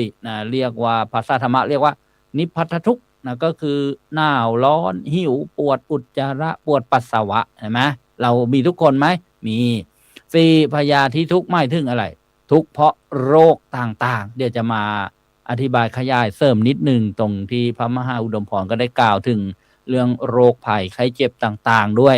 นี่ประการที่4นะทุกข์เพราะโรคต่างๆคนเป็นโรคภัยไข้เจ็บก็ทุกข์ใช่ไหมประการที่5ทุกข์เกิดจากกิเลสเรียกว่าสันตาปทุกข์ภาษาธรรมะญาติโยมคือความโลภความโกรธความหลงประการที่6เรียกว่าทุกข์เกิดจากกรรมเก่าตามมาให้ผลนี่เรียกว่าวิปากทุกข์ประการที่7ทุกข์เกิดจากโลกธรรม8สรรเสริญนินทาเป็นต้นเนี่ยโยมก็คงจะเคยฟังแล้วท่านบอกว่าสหคตะทุกข์แล้วก็ประการที่8ทุกข์เกิดจากการห้าอาหารห้าอาหารก็เป็นทุกข์นะญาติโยมเรียกว่าอาหารปริเยททุกข์ภาษาธรรมะ9ทุกข์เกิดจากการทะเลาะวิวาทวิวาทมูลกะทุกข์ญาติโยมทะเลาะกันก็เป็นทุกข์คงไม่มีใครที่ทะเลาะกันแล้วยิ้มละลื่นนะญาติโยมแล้วก็ประการที่10ทุกขขันธ์เรียกว่าทุกข์รวบยอดเลยความยึดมั่นในขันธ์5มีอะไรบ้างล่ะขันธ์เนี่ยแปลว่ากองรูปร่างกายเราเนี่ยมีอยู่5กองด้วยกันมีรูปเวทนาสัญญาสังขารวิญญาณแค่นี้ก็เรียกว่าทุกข์รวบยอดเลยหลวงปู่ชาท่านได้กล่าวไว้เป็นบทกลว่าทุกข์มีเพราะยึดทุกข์ยืดเพราะยากทุกข์มากเพราะพลอยทุกข์น้อยเพราะหยุดทุกข์หลุดเพราะปล่อยอย่างนี้เป็นต้นนี่เรียกว่าความทุกข์ตามหลักพุทธธรรมทางออกล่ะแล้วสำหรับฆราวาสญาติโยมทางออกก็ไม่ยากหรอกโยมทานศีลภาวนาก็เป็นทางออกสำหรับพระภิกษุที่เข้ามาบวชก็ศีลสมาธิปัญญานี่ก็เป็นทางออกได้เหมือนกันหรือทางสายกลางมัชฌิมาปฏิปทามักมีองค์8ประการนี่ก็เป็นทางดำเนินที่จะออกไปจากความทุกข์แต่ว่าจะออกได้มากได้น้อยหรือทุกข์ลดลงแค่ไหนก็อยู่ที่สติปัญญาต่างๆแล้วก็มาถึงเรื่องทุกข์ของโลกคนในโลกยุคใหม่เนี่ยที่เห็นกันเป็นข่าวต่างๆเนี่ยเคยฟังครูบาอาจารย์ท่านบรรยายว่าเป็นโรคจิต3เป็นโรคจิต3เหมือนพระอาจารย์พระมหาฉลองท่านก็ได้เปิดในการสนทนาบางสิ่งบางครั้งก็เกี่ยวกับเรื่องจิตเรื่องใจที่เกินไปมัวเมาหมกมุ่นในเทคโนโลยีอะไรที่มาใหม่ๆแต่ก็ถ้าจะแสดงตรงนี้ก็เอาแต่พอเป็นกลางๆเป็นพอได้ใช้ประโยชน์จากเทคโนโลยีใช้ประโยชน์จากเทคโนโลยีเหมือนรายการเนี่ยก็อาศัยเทคโนโลยีที่เราเรียกว่าเป็นของโลกของคนยุคใหม่เราก็เอามาประยุกต์ใช้เพื่อเป็นทางออกทางออกอีกทางหนึ่งทางออกอีกทางหนึ่งเดี๋ยวพอเข้ามาแล้วออกไม่เจอไม่ดีอุปกรณ์ต่างๆเนี่ยเวลาออกไม่ต้องใช้รหัส ออกง่ายหน่อยเวลาเข้าไปหมุนหัวฉันกดออกแล้วไม่เอาแล้วเลิกนอนมาสแกนอะไรตี 1 ตี 2อะไรเช่นลงทะเบียนยืนยันอะไรเนี่ยญาติโยม แล้วก็นะได้จับประเด็นที่ครูบาอาจารย์ที่ได้นำมากล่าวและที่เมื่อสักครู่บอกว่าทุกข์นะเพราะโรคนะทุกข์เพราะโรคภัยไข้เจ็บมีต้นเหตุด้วยนะญาติโยมเหตุที่เกิดโรคภัยไข้เจ็บแล้วเป็นทุกข์เมื่อสักครู่พระอาจารย์พระมหาอุดมพรก็ได้กล่าวว่าเป็นโรคนะแพนิคบ้างนะเป็นโรคซึมเศร้านะเป็นโรคไบโพล่าโยมเคโอก็บอกโอ้ฟังทีแรกก็นึกว่าเอ๊ะแล้วไบโคล่ามาเป็นโรคได้ยังไงต้นโคล่านั้นไอ้มีโคล่ามันชอบกินหรือเปล่าไม่รู้นะญาติโยม ก็โยมก็ฟังไปด้วยอะไรไปด้วยก็คำขั้นดีเหมือนกันทีนี้สมุดฐานของโรคในทางพระพุทธศาสนาที่พระพุทธเจ้าทรงสอนไว้มี4ประการไม่ถึงอะไรล่ะเหตุนะที่จะทำให้คนเป็นโรคภัยไข้เจ็บก็1มาจากอาหารอาหารการรับประทานเนี่ยเห็นไหมบางอย่างหวานเกินไปเค็มเกินไปเห็นไหมญาติโยมเป็นโรคได้เป็นโรคภัยไข้เจ็บแล้วก็ประการที่2โรคเกิดจากอุตุเรียกว่าอากาศสภาพอากาศชื้นเกินร้อนเกินเป็นไงฮีทสโตรกนะเห็นไหมนะหนาวเกินอย่างเงี้ยเป็นโรคภัยไข้เจ็บได้แล้วก็ประการที่3โรคเกิดเพราะจิตจิตเป็นโรคได้ไงนี่แหละนะโรคซึมเศร้าโรคจิตวิปลาสเห็นไหมญาติโยมนะแล้วก็ประการที่4โรคเกิดจากกรรมเก่านะบางคนเกิดมาเนี่ยก็มีโรคภัยไข้เจ็บติดตัวมาเลยเนี่ยนี่เรียกว่าเป็นโรคกรรมเก่าเราก็ใช้นะหลักพุทธธรรมอาหารเราก็รู้จักบริโภคนะโดยเฉพาะพระเนี่ยท่านจะต้องมีบทพิจารณาปฏิสังขายโยเนี่ยเป็นต้นแล้วก็นะอากาศเราก็ต้องหานะความพอดีให้กับอุณหภูมิร่างกายนะหนาวก็ห่มผ้านะร้อนก็เข้าร่มอะไรอย่างเงี้ยเป็นต้นนะแล้วก็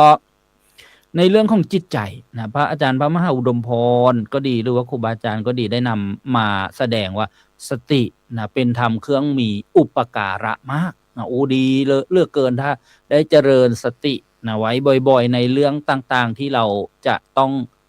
พบในโลกยุคใหม่นะเห็นไหมจะไปลงทะเบียนเนี่ยโยมต้องทำใจไว้ก่อนเจริญสติไว้ก่อนคิดไว้ก่อนเลยลงไม่ได้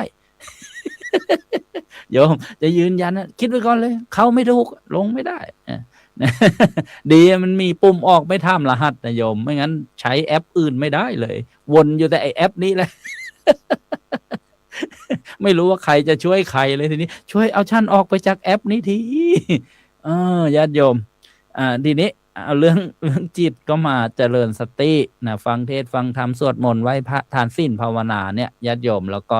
เรื่องกรรมเก่านะกรรมเก่าเราก็แก้นะอย่างเช่นนะครูบาอาจารย์พระมหาเถระอาจารย์เจ้าคุณพระราชนันทวัชรบัณฑิตเนี่ยท่านก็มีการสร้างบุญกุศลนะเช่นปล่อยสัตว์นะปล่อยปลาใช่ไหมกรรมเก่าเนี่ยต้องเอากุศลกรรมมาทำให้มากๆขึ้นนะเรารู้ว่าเรามีอะไรเกี่ยวกับกรรมเก่าใช่ไหมญาติโยมเราก็แก้เข้าไปนะด้วยพุทธธรรมนะหรือทางออกไม่รู้แหละวันใดวันหนึ่งนะที่พอเหมาะพอส้มกับเหตุกับผลแล้วเนี่ยก็คงจะได้ผลจากเคราะห์กรรมนะที่เราเชื่อกันนะตามว่าเคยทำเข้ามาอะไรอย่างเงี้ยนะเพราะฉะนั้นเนี่ยนะในสิ่งที่เรียกว่าทางออกนะในพุทธธรรมเนี่ยก็มีหลักธรรมมากมายสรุปว่าแล้วโยมบอกโอ้โห84,000พระธรรมขันธ์ฟังครูบาอาจารย์5รูปก็5หัวข้อครับแล้วจะเอาอะไรจะเอาอย่างไรดีล่ะเอาแบบไหนที่ทำแล้วเนี่ยเจริญกุศลมากขึ้นบาปอกุศลความเครียดน้อยลงนะบางคนก็บอกโอ้โลกยุคใหม่เนี่ยคนมีความทุกข์กันง่ายเหลือเกินเสียงหัวเราะหายากนะอาตมาก็ดูหรือว่าวงการตลกนี่จะชรากันไปหมดไม่ค่อยมีคาเฟ่บันเทิงอะไรอย่างนั้นให้มาขายอารมณ์หรือเปล่านะญาติโยมตลกรุ่นใหม่ๆไม่ค่อยเกิด ญาติโยมก็นานาสาระก็แล้วกันอะไรที่นะฟังแล้วทำแล้วไม่เดือดร้อนแล้วก็รู้สึกว่าไม่ผิดศีลไม่ผิดธรรมกุศลเพิ่มอกุศลความเครียดความทุกข์ใจมันลดลงนะมันลดลงด้วยสิ่งที่ไม่ผิดศีลไม่ผิดธรรมเนี่ยต้องมีเกณฑ์ด้วยนะต้องมีเกณฑ์นะไม่ใช่ว่าอยากจะทำอะไรก็ทำไม่ได้ถ้าเดือดร้อนตัวเองเดือดร้อนผู้อื่นผิดศีลผิดธรรมสิ่งสำคัญคือเราต้องรู้อะไรถูกอะไรผิดนะต้องทำความ รู้จักนะแล้วก็ทำแล้วนะบาปอกุศลมันลดบุญกุศลเพิ่มอันนั้นน่ะดีแล้วเหมาะกับเรานะเอาอะไรที่ทำแล้วถูกต้องดีงามแล้วได้ผลมันก็คลายทุกข์นะไม่ว่าจะเป็นเรื่องง่ายๆทานนะทานเห็นพระต้องคิดเลยมีอะไรจะถวายทานเห็นพระไอ้องค์นี้หรือเปล่าวะที่ลงข่าวเฮ้ยกูว่าขายนะเว้ย ไม่ใช่อย่างนั้นโยม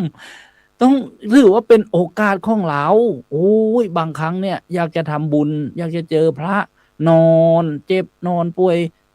ทำใจโอ้ยเดี๋ยวจะหายดีนะจะไปถวายสังฆทานจะไปทำบุญ9 วัดแต่เวลาเจออย่างเงี้ยก็แนะนำญาติโยมโยมมีอาหารถวายไหมนะมีน้ำถวายไหมมีความสะดวกอะไรที่จะถวายท่านได้มีความเอื้อเฟื้อที่จะถวายท่านไหมขึ้นรถลงเรือใช้ยานพาหนะเราจะเอื้อเฟื้อพระอย่างไรนิมนต์ท่านก่อนนิมนต์ท่านเป็นบุญของเรานะเป็นบุญของเราเกิดว่าถ้ามาเจอลักษณะที่นะตรงกันข้ามนะก็ถือว่าก็เราทำดีนะเป็นบุญของเราแต่ถ้าท่านทำไม่ดีก็เป็นบาปของท่านนะเป็นสิ่งไม่ดีของท่านนะนี่ก็เป็นปกิณกะที่จะทำให้โยมเนี่ยออกจากทุกข์ได้นะเพราะฉะนั้นการมาฟังเทศน์ฟังธรรมหรือฟังสนทนาธรรมนานาสาระธรรมดีเนี่ยดีแน่นอนนะญาติโยมดูดันพระมหาภูมิธรรมนั้นก็ทำเทคโนโลยีนี่เดี๋ยวนี้ก็มีการศึกษาเรียนรู้นะครูบาอาจารย์แต่ละรูปเนี่ยก็ช่วยกันทำบางท่านก็บอกสั่งแล้วยังทำไมจะใส่แต่หน้าผมมาแล้วเนี่ย ก็เพื่อความน่าสนใจให้โยมมาศึกษานะการออกจากทุกข์กันเอาละดูเวลาแล้วจะได้เปิดโอกาสนะให้ญาติโยมได้เข้ามาทักทายนะเช่นการโทรศัพท์นะเข้าร่วมรายการนะการ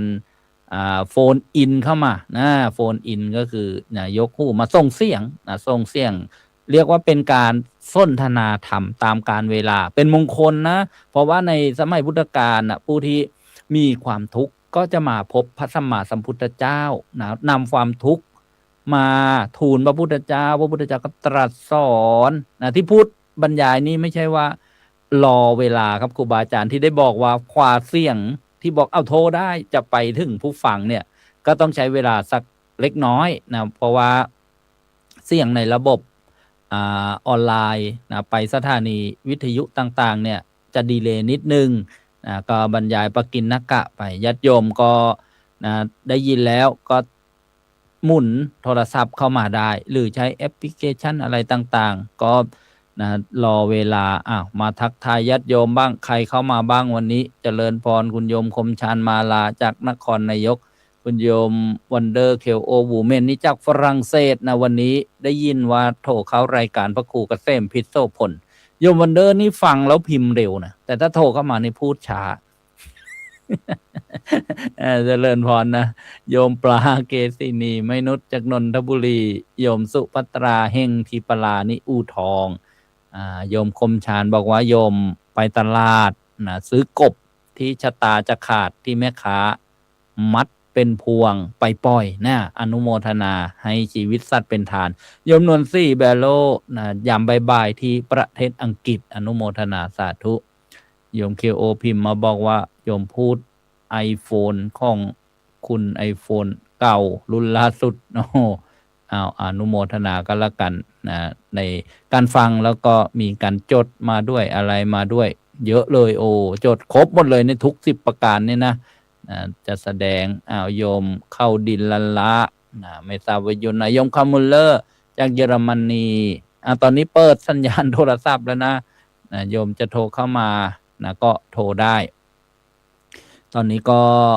รอสัญญาณรอสัญญาณอนุโมทนาทุกท่านเลยเข้ามาเก่ามั่งไม่บางโยมกิมเนยกินโพอนุโมทนาสาธุมีโยมโทรเข้ามาแล้วเจริญพรโยมบุญเรือนจากบางสะพานประจวบคีรีขันธ์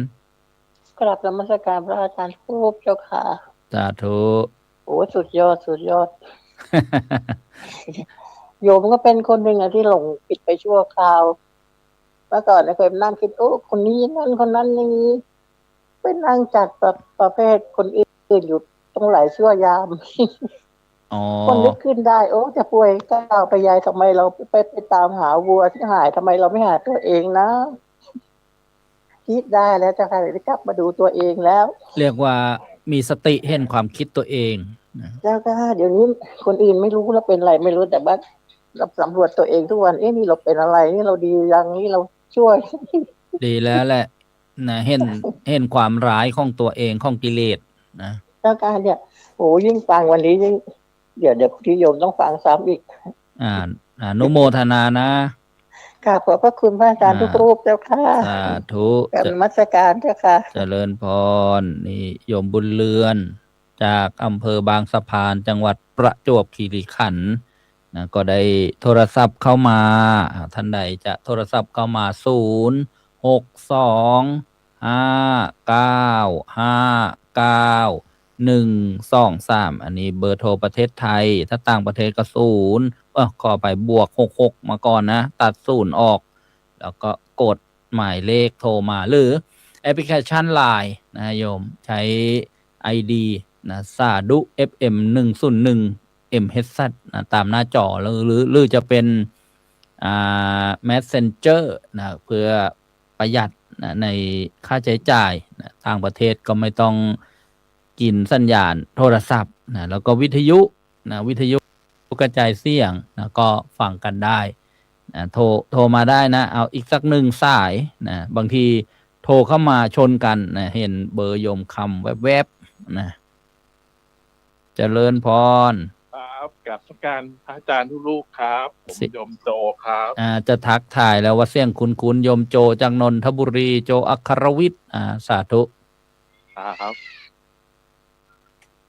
เจริญพรพูดได้ออกอากาศแล้วครับผม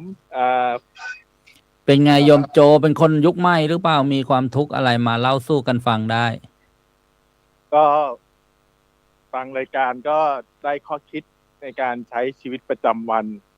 ได้เยอะเลยครับสาธุเช่นการมีสติแล้วก็การอยู่กับปัจจุบันนะครับแล้วก็เรื่องของการปล่อยวางครับโอ้เป็นประโยชน์มากขออนุโมทนาครับตอนนี้อยู่จังหวัดไหนนะพอดีวันนี้เพิ่งเดินทางกลับมาจากสวดศพที่วัดประยูรวงศาวาสมาครับเพิ่งกลับมาถึงบ้านสักพักหนึ่งอะครับอ๋อไปงานสีดำใช่ไหมครับใช่ครับใช่ครับเจริญพรนะอนุโมทนาที่โทรเข้ามาครับกับสาธุครับสาธุยมคำลองโทรมาใหม่นะก็วันพรุ่งนี้รายการของเราจะมาพบกันในหัวข้อความมหัศจรรย์ของวันวิสาขบูชานะความมหัศจรรย์ของวันวิสาขบูชาอย่าลืมอย่าพลาดนะโยมเดี๋ยวจะมีป้ายประชาสัมพันธ์มาไล่เวอร์ชั่นเลยแหละนะ จะเชิญชวนให้โยมสนใจนะเพราะฉะนั้นก็อนุโมทนาทุกท่านที่โทรเข้ามาก็พอสมควรกับการเปิดโอกาสนะเดี๋ยวจะได้ฟังครูบาอาจารย์รูปต่อไปนะซึ่งท่านก็เมตตา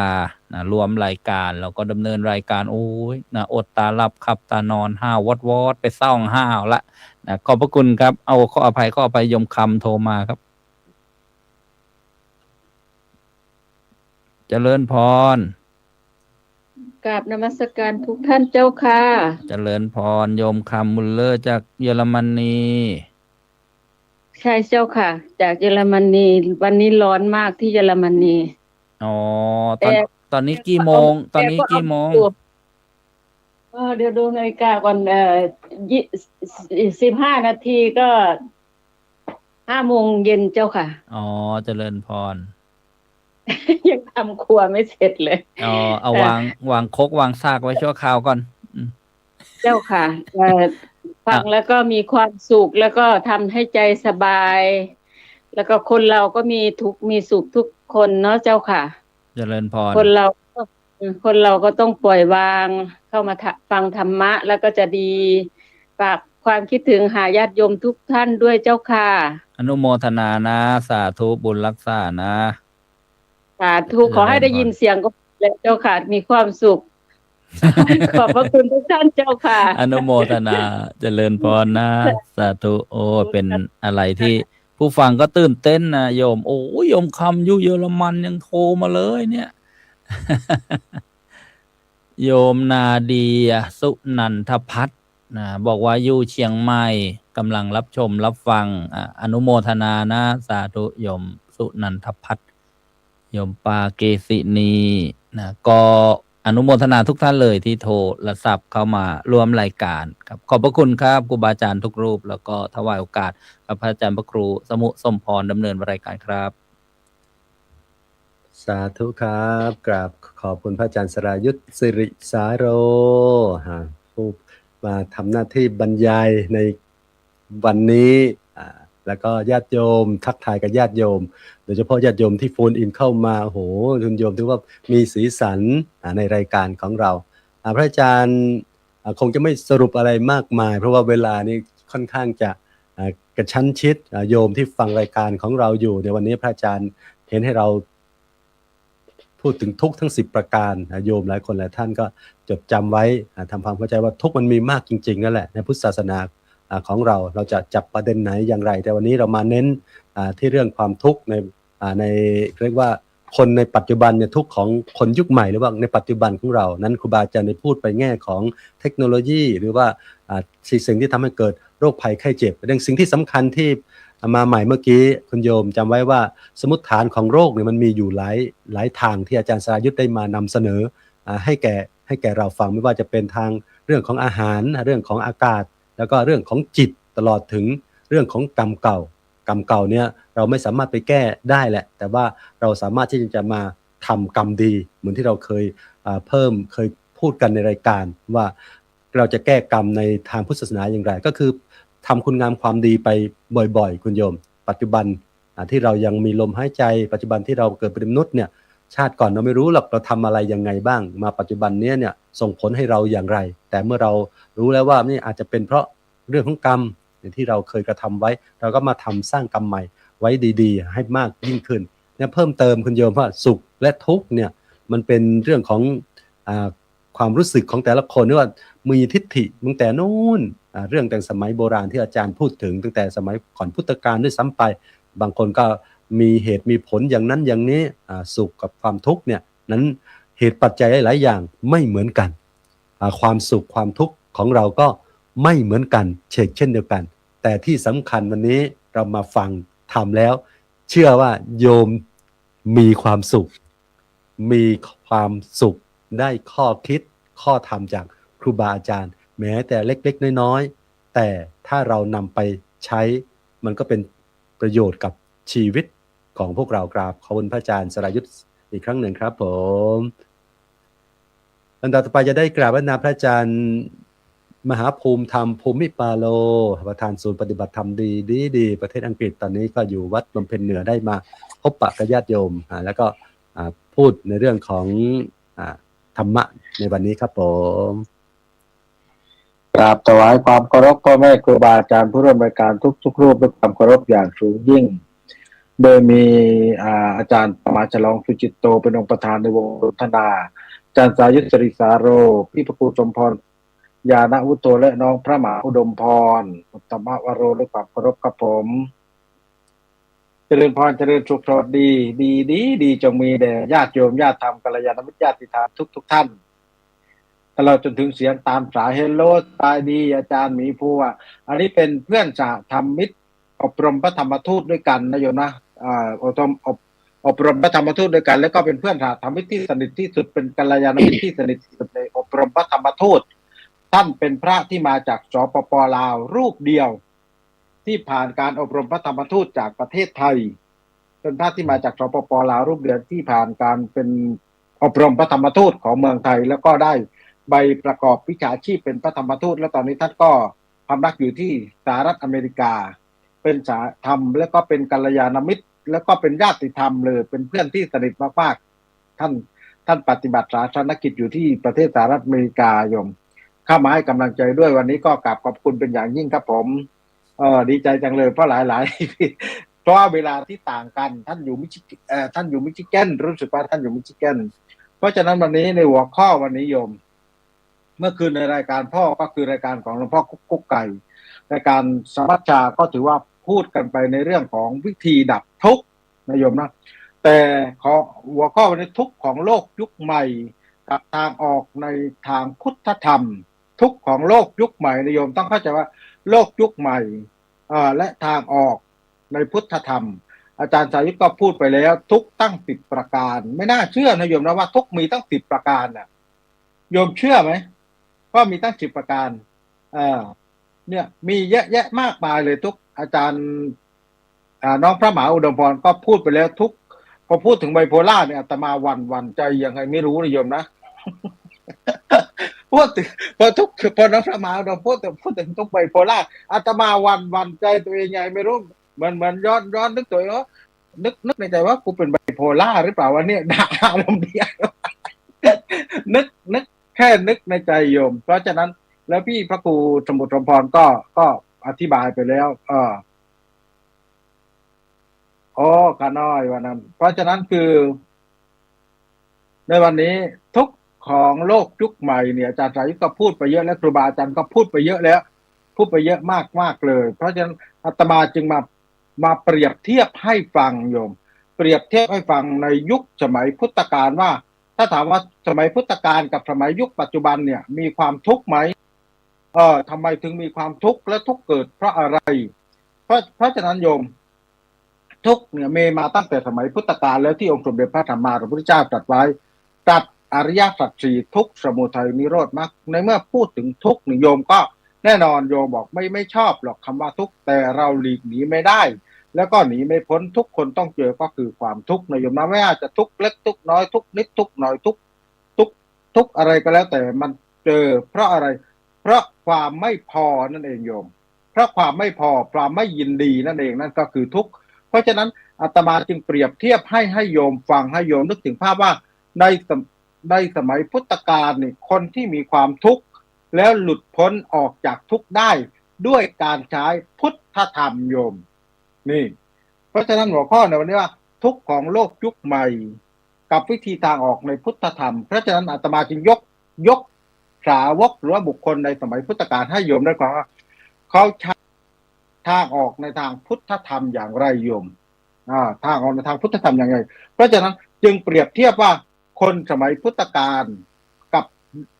คนโลกยุคปัจจุบันเนี่ยมีการหาทางออกให้กับตัวเองอย่างไรในเมื่อเจอทุกข์คนแรกเลยในสมัยพุทธกาลผู้หญิงคนนี้ชื่อว่านาคีสาโคตมีโยมทุกข์เพราะอะไรทุกข์เพราะการสูญเสียนางเสียลูกโยมเสียลูกจนเสียสติเสียทุกสิ่งทุกอย่างเลยเห็นไหมนาคีสาโคตมีนี่เสียลูกเพราะฉะนั้นคนที่เสียลูกไปเนี่ยคนมนุษย์แม่นะที่อาตมาเคยพูดเสมอว่ามนุษย์แม่ที่เสียลูกไปเพราะการสูญเสียตรงนี้ทำให้นางเสียสติโยมทำให้นางเสียสติเพราะฉะนั้นถ้าย้อนมาโลกยุคณปัจจุบันนี้โยมย้อนมาโลกยุคณปัจจุบันนี้คนยุคณปัจจุบันนี้เสียอะไรโยมเสียคนรักเสียงานเสียโอกาสเสียความสัมพันธ์นี่คือทุกข์ที่มันเกิดขึ้นอย่างเห็นได้ง่ายเลยแล้วทีหลังนาคีสาโคตมีบุญบารมีถึงโยมเจอองค์สมเด็จพระสัมมาสัมพุทธเจ้าในที่สุดนาก็เจอพุทธธรรมก็คือทางออกแห่งทุกข์โยมก็เช่นเดียวกันในเมื่อสูญเสียคนรักเสียงานเสียโอกาสสูญเสียอะไรก็แล้วแต่อย่าสูญเสียสติที่มีอยู่กับตัวเราที่น้องพระมหาอุดมพรพูดไปเรื่องสตินี่คือสำคัญเพราะฉะนั้นเมื่อไหร่ที่เรามีสติเรากลับมาทบทวนตัวเองเรากลับมาอยู่กับตัวเองโยมเมื่อเรากลับมาอยู่กับตัวเองปุ๊บเราจะได้รู้ข้อบกพร่องของตัวเองรู้ข้อบกพร่องของตัวเองเสร็จแล้วเราใช้ธรรมะเข้าไปรักษาใจเราสัพพะรสังธรรมะรโสชินาติรถแห่งธรรมย่อมชนะรถทั้งปวงเหมือนที่พี่พระครูสมุทรสมพรพูดไปเลยว่าเชิญเลือกเอาเลยครูบาอาจารย์พูดมา 4-5 ข้ออาจารย์สายุทธก็พูดแล้วครูบาอาจารย์พูดมา 4-5 ข้อ 4-5 องค์โยมพูดมา4 องค์โยมชอบวิธีการดับทุกข์แบบขององค์ไหนก็นำวิธีนั้นไปใช้โยมนี่คือสิ่งที่สำคัญเพราะฉะนั้นองค์ที่2ที่อาตมาจะยกตัวอย่างให้โยมเห็นชัดๆว่าสมัยก่อนเนี่ยทุกข์แบบนี้และคนยุคสมัยนี้ทุกข์ยังไงองคุลิมานนะโยม องคุลิมานทุกข์เพราะความเชื่อทุกข์เพราะความคิดของตัวเองที่ไปเชื่อครูบาอาจารย์ว่าต้องตัดนิ้วคนมาให้ได้ 1,000 เลยจะได้เรียนวิชานี้เนี่ยเพราะฉะนั้นทุกเปรียบปัจจุบันนี้ทุกเพราะข่าวปลอมโยมทุกเพราะเฟกนิวทุกเพราะใช้อารมณ์ในการนำชีวิตและตื่นเช้าขึ้นมาเราเจอความทุกข์เพราะเราอยู่กับหน้าจอโทรศัพท์มือถือนั่นเองนี่เพราะหน้าจอโทรศัพท์มือถือนี่จะมีแต่พีคข่าวต่างๆขึ้นมาเยอะแยะมากมายเลยรวมถึงพีคข่าวของพระสงฆ์องค์พระเจ้าด้วยมีทั้งข่าวดีและก็ข่าวไม่ดีเพราะฉะนั้นทุกสิ่งทุกอย่างเราต้องมีสติเลือกเสพข่าวนั้นๆแล้วออกจากทุกข์ให้ได้โยมนี่เพราะฉะนั้นนี่คือ2ตัวอย่างที่อาตมายกให้โยมฟังว่านางกีสาโคตมีก็ดีองคุลิมานก็ดีทุกเพราะความคิดของตัวเองสิ่งที่เกิดขึ้นคือเกิดกับตัวเองทั้งหมดเลยนะโยมนะแต่ในเมื่อเจอธรรมขององค์สมเด็จพระสัมมาสัมพุทธเจ้าแล้วทุกเหล่านั้นก็มะลายหายไปเพราะอะไรเพราะคำสอนขององค์สมเด็จพระสัมมาสัมพุทธเจ้าเป็นหนึ่งเดียวในโลกที่เยียวยาและรักษาใจให้กับคนที่เข้าหาธรรมและคนที่ปฏิบัติธรรมเท่านั้นเหมือนที่อาตมายกตัวอย่างไว้ในเมื่อคืนในรายการของธรรมชาติของไทยในสหรัฐอเมริกาว่ามีดที่อยู่ในมือหมอจะช่วยชีวิตคนมีดที่อยู่ในมือโจรจะทำลายคนธรรมขององค์สมเด็จพระสัมมาสัมพุทธเจ้าก็เช่นเดียวกันอยู่กับคนที่เป็นบัณฑิตก็จะช่วยเหลือคนที่เป็นบัณฑิตเช่นเดียวกันแต่เมื่ออยู่กับคนพาลธรรมเหล่านั้นก็จะกลายเป็นทำในสิ่งที่ไม่ดีนี่คือสิ่งที่เราท่านทั้งหลายได้นำไปประพฤติและไปปฏิบัตินะโยมนะเพราะฉะนั้นวันนี้ครูบาอาจารย์มาอธิบายอาตมามีความรู้ว่าฟังเพลินเลยโดยเฉพาะอาจารย์มหาฉลองท่านอธิบายได้เห็นภาพพอมาตอกย้ำด้วยน้องพระมหาอุดมพรยิ่งเห็นภาพชัดเจนยิ่งขึ้นยิ่งอาจารย์สายุทธนี่ไม่ต้องพูดเลยโยมสร้างวัดในอากาศสร้างธรรมาสน์กลางท้องฟ้าอยากให้การสร้างวัดในอากาศสร้างธรรมาสน์กลางท้องฟ้านี่มีอยู่ทั่วทุกจังหวัดของประเทศไทยแล้วพระเราจะได้มาทำหน้าที่เผยแผ่ธรรมะให้กับโยมได้ฟังกันทั่วประเทศไทยเพื่ออะไรเป็นการจุดเทียนชัยจุดเทียนธรรมให้สว่างจนถึงครบ 5,000 ปีเพราะสิ่งที่ท่านสร้างไม่ได้สร้างเพื่อตัวเองแต่สร้างเพื่อพุทธบริษัททั้งประเทศไทยโยมเพื่ออะไรเพื่อให้เราได้ฟังธรรมกลับเนื้อกลับตัวกลับใจเพราะเสียงธรรมที่เผยแผ่ออกไปนี้อาจจะไปสะกิด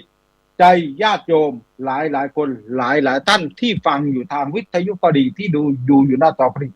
จะมีปุ่มว่าในอดีตที่ผ่านมาเราก็เคยเป็นแบบนี้พอเรามาได้ฟังธรรมเนี่ยเราก็เลยลดละเลิกในสิ่งที่เป็นมิจฉาทิฏฐิและสิ่งที่เป็นทุจริตโยม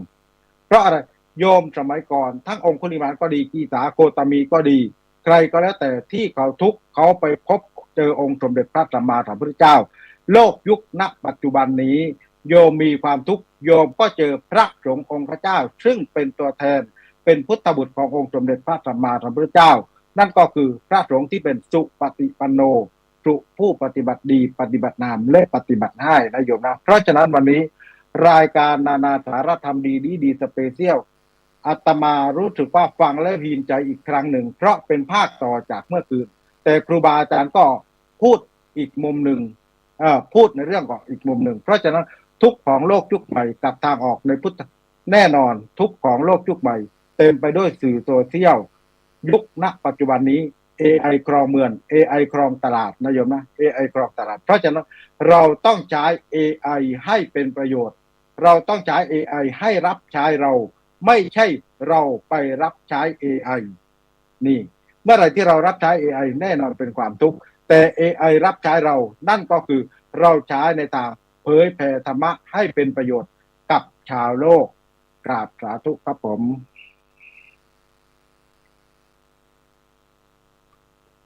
สาธุครับกราบขอบคุณพระอาจารย์มหาภูมิธรรมภูมิปาโลประธานศูนย์ปฏิบัติธรรมดีมาเมตตา บรรยายทำให้เราฟังปิดท้ายนะคุณโยมนะโอ้โหดูเวลาแป๊บเดียวเอง 4-5 รูปใช้เวลา2 ชั่วโมงเนี่ยแป๊บเดียวฟังไปเพลินไปตอนแรกคิดว่าโอ้โห 4-5 รูปเนี่ยคุยกันสนทนากัน2 ชั่วโมงเนี่ยมันจะได้เหรอไปมาทำไม 4-5 รูปเนี่ยแป๊บเดียวเองคุณโยมเราจะได้ข้อคิดข้อธรรมจากพระอาจารย์ยังไงพระอาจารย์ไม่มั่นใจตัวเองนะคุณโยมนะว่าฟังวันนี้เนี่ยท่านตรีตรองดูเนี่ยจะเหมือนไบโพล่าหรือเปล่าอยู่ดีๆท่านก็หัวเราะขึ้นมาบางทีท่านก็ทำเป็นขรึมอะไรอย่างนี้ ไม่มั่นใจเหมือนกันคุณโยมท่านบอกว่าท่านยังต้องอันนี้ตัวเองเหมือนกันว่าวันนี้เนี่ยเรามีโรคที่ประจำตัวหรือเปล่าไบโพล่าหรือเปล่าทุกข์เพราะความไม่พอแหละคุณโยมในโลกใบนี้ที่เราเห็นกันก็คือตัณหาของเราเนี่ยมันไม่พอแน่นอนทะเลเนี่ยมันอิ่มด้วยไม่มีด้วยอิ่มด้วยน้ำชั้นใดตัณหาความอยากของเราก็ฉันนั้นบางทีเราอยากเพราะไม่มีที่สิ้นสุดนี่สำคัญนะคุณโยมนะอาจารย์ท่านว่าโลกปัจจุบันนี้มันกระตุ้นให้เราอยากโทรศัพท์ใหม่ๆบ้านใหม่ๆบ้านใหม่รถใหม่อะไรเนี่ยเราอยากจะได้ของใหม่ๆจนเกินไปบางครั้งบางทีเนี่ยนี่คือตัณหาความต้องการอยากมีอยากเป็นอยากได้ในสิ่งเหล่านี้มันแก้ลำบากวันนี้ท่านยกประเด็นสำคัญเลยคุณโยมทุกที่เกิดขึ้นในสมัยพุทธกาลยก2 ตัวอย่างคือนางกิสาโคตมีกับองคุลิมานนางกิสาโคตมีนี่ทุกข์เพราะการสูญเสียแน่นอนโยมไม่ว่ายุคไหนๆเนี่ยการสูญเสียการพลัดพรากจากบุคคลที่เรารักเนี่ยเป็นความทุกข์แน่นอนถามว่าโยม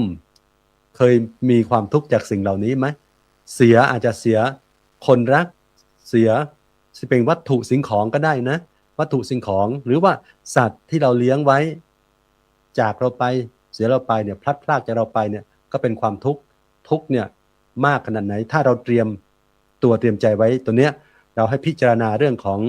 มรณานุสติไว้บ้างพิจารณาสิ่งที่จะเกิดขึ้นความพลัดพรากที่จะเกิดขึ้นในชีวิตของพวกเราแน่นอนว่ามันจะบรรเทาความทุกข์ได้ในระดับหนึ่งเมื่อสิ่งนี้เกิดขึ้นกับชีวิตของพวกเราหรือบุคคลที่เรารักเนี่ยต้องจากกันไปไม่วันใดวันหนึ่ง2คือองคุลิมานเนี่ยท่านไปบอกถึงเรื่องขององคุลิมานเนี่ยทุกในเรื่องของเพราะไปหลงเชื่อแล้วก็ไปน้อมในไปปฏิบัติผิดพลาดก็ทำให้เสียโอกาสในชีวิตของตัวเองต้องไปทำลายชีวิตของบุคคลอื่นไปด้วยนั้นยิ่งในโลกปัจจุบันท่านเปรียบเหมือนว่าข่าวปลอมข่าวลวงเข้ามามากมายหลากหลายจริงๆคุณโยมทางสื่อต่างๆทางโทรศัพท์ของเรามากมายเนี่ยนั้นเราต้องระมัดระวังนะคุณโยมนะต้องมีปุ่มไว้ก่อนอย่าพึ่งเชื่ออย่าปลงใจเชื่อและที่สำคัญเราต้องมีสติกำหนดรู้ให้รู้เท่าทันในสิ่งเหล่านั้นทั้งหลายทั้งปวงโอ้โหวันนี้ถือว่าได้สาระธรรมมากมายในเรื่องของการมาพูดเรื่องทุกข์ของโลกในยุคปัจจุบันหรือในยุคใหม่ยุคที่เราอาศัยอยู่นะคุณโยมกับทางออกทางพุทธธรรมที่ครูบาอาจารย์แต่ละรูปแต่ละท่านได้มานำเสนอให้เป็นแนวทางในการดำเนินชีวิตของเราต่อไปความทุกข์ไม่ได้อยู่ที่โลกแต่อยู่ที่ใจของเราทุกคนถ้าเราฝึกใจได้คุณโยมโลกจะวุ่นวายมากขนาดไหนสื่อต่างๆจะมีมากถ้าใจเราฝึกใจเราให้มีสติให้เป็นสมาธิพบความสงบเย็นได้ใจเราก็จะมีความสุขเราจะไม่วุ่นวายไปกับโลกที่มีเทคโนโลยีที่มีสิ่งเร้าต่างๆจนเกินไปเรามีใจเป็นธรรมมีพุทธธรรมอยู่ในจิตในใจต่อให้โลกวุ่นวายแค่ไหนใจเราก็ยังมีความสุขได้คุณโยมนั้นวันนี้ถือว่าได้รับธรรมะจากครูบาอาจารย์แต่ละรูปแต่ละท่านโดยสมบูรณ์โอ้โหถือว่าเป็นแนวคิดข้อธรรมที่ญาติโยมสามารถนำปรับใช้ในชีวิตของญาติโยมได้ดูเวลาแล้วคุณโยมคงจะให้ครูบาอาจารย์รูปใดรูปหนึ่งในการที่จะเป็นตัวแทนนะครับผมในการที่จะสรุปนะอาจารย์สรุปในเนื้อหาสาระทั้งหมดแล้วก็กราบขอบคุณครูบาอาจารย์ทุกรูปกับผมในนามของผู้ดำเนินรายการหากมีสิ่งหนึ่งผิดพลาดประการใดหรือว่าพูดไปอาจจะไม่ถูกกฎ อะไรต่างๆเนี่ยอาจจะมีแหกโค้งอะไรก็ขออภัยครูบาอาจารย์พระเถรานุเถระที่ฟังรายการอยู่แล้วก็ขออนุโมทนาบุญกับครูบาอาจารย์ทุกรูปที่เมตตามาสนทนาธรรมอนุโมทนาบุญกับญาติโยมทุกคนทุกท่านจะได้กราบพระพระอาจารย์สรายุทธสิริสาโรได้เมตตาสรุปประเด็นปัญหาที่เราสนทนาธรรมกันในค่ำคืนนี้และจะได้ให้ท่านได้กล่าวให้พรและปิดรายการในค่ำคืนนี้ครับผมสาธุกับขอบพระคุณครูบาอาจารย์ทุกรูปครับกับขอบพระคุณครับพระอาจารย์พระครูสมุทรสมพรญาณวุฒโธที่เมตตาเป็นผู้ดำเนินรายการค่ำคืนวันนี้เจริญพรอนุโมทนาบุญญาติโยมทุกท่านนะทั่วโลกเลยแล้วก็ทุกช่องทางการได้สดับรับฟังธรรมะเป็นบุญกิริยาอย่างหนึ่งนะเรียกว่าธรรมะสวนาใหม่บุญสำเร็จจากการฟังธรรมค่ำคืนวันนี้ได้มาฟังกันในเรื่องของทุกข์ของโลกยุคใหม่กับทางออกในพุทธธรรมหรือญาติโยมอาจจะมาฟังในรอบรีลันหรือว่าถ่ายทอดแห้งย้อนหลังทั้งสถานีวิทยุกระจายเสียงก็ถือเป็นโอกาสดีนะก็มาฝากแง่คิดคำคมว่าเราจะใช้ทางออกอะไรในทางพุทธธรรมก็สรุปว่ามี4 คำนะที่อาจจะเป็นอุบายคลายทุกข์นะโยมก็ลองฟังดูแล้วก็นำไปประพฤติปฏิบัติอย่างใดอย่างหนึ่งอาตมาก็คิดว่าคงจะเป็นทางออกนะในหลักพุทธธรรมได้นะก็คือ4 คำจำให้มั่นนะญาติโยมเรียนรู้เข้าใจยอมรับแล้วก็ปล่อยวางเรียนรู้ว่าอะไรเป็นทุกข์อะไรเป็นเหตุอะไรดับทุกข์อะไรคือข้อปฏิบัตินะเข้าใจโอ้นะเป็นเพราะอย่างนั้นอย่างนี้พอไปทำอย่างนั้นจึงมาเป็นอย่างนี้นี่เรียกว่าเข้าใจแล้วก็ยอมรับนะแก้อะไรไม่ได้ก็ต้องยอมรับนะยอมรับแล้วก็ปล่อยวางเหมือนเราอยู่ในโลกยุคใหม่พยายามสลายตัวตนให้หมดนะสักนะแต่ว่ามีเท่านั้นนะโดยสมมุติแต่ว่าเราใส่บัญญัติเพื่อในการสื่อสารในการเรียกกันนะมีโดยสมมุตินะมีโดยสมมุติแล้วก็เราจะได้ไม่ยึดมั่นถือมั่นจนเป็นทุกข์เช่นลืมรหัสพาสเวิร์ดลงยืนยันไม่ทันอะไรอย่างเงี้ยนะญาติโยม4 คำจำให้มันนะเรียนรู้เข้าใจยอมรับปล่อยวางก็กับขอบพระคุณอนุโมทนาบุญครูบาอาจารย์ทุกรูปที่ได้มีเมตตาธรรมมาร่วมสนทนาแล้วก็จัดรายการดำเนินรายการทางสถานีวิทยุกระจายเสียงทุกคืนความถี่ถือว่าเป็นบุญใหญ่กุศลใหญ่กับผมถ้าผิดพลาดพลั้งไปก็กราบขอขมาอภัยพระรัตนตรัยแล้วก็ครูบาอาจารย์ทุกรูปนะครับแล้วก็อนุโมทนาบุญกับญาติโยมค่ำคืนวันนี้อำนวยอวยพรด้วยคุณของพระศรีรัตนตรัยมีพุทธานุภาพธรรมานุภาพสังฆานุภาพสัพพพุทธานุภาเวนะด้วยอานุภาพแห่งพระพุทธเจ้าทั้งปวงสัพพธรรมานุภาเวนะด้วยอานุภาพแห่งพระธรรมทั้งปวงสัพพสังฆานุภาเวนะด้วยอานุภาพแห่งพระสงฆ์ทั้งปวงสัทธาโสทิพระวันตุเตขอความสวัสดีทั้งหลายจงมีแก่ท่านทำพูดคิดให้ดี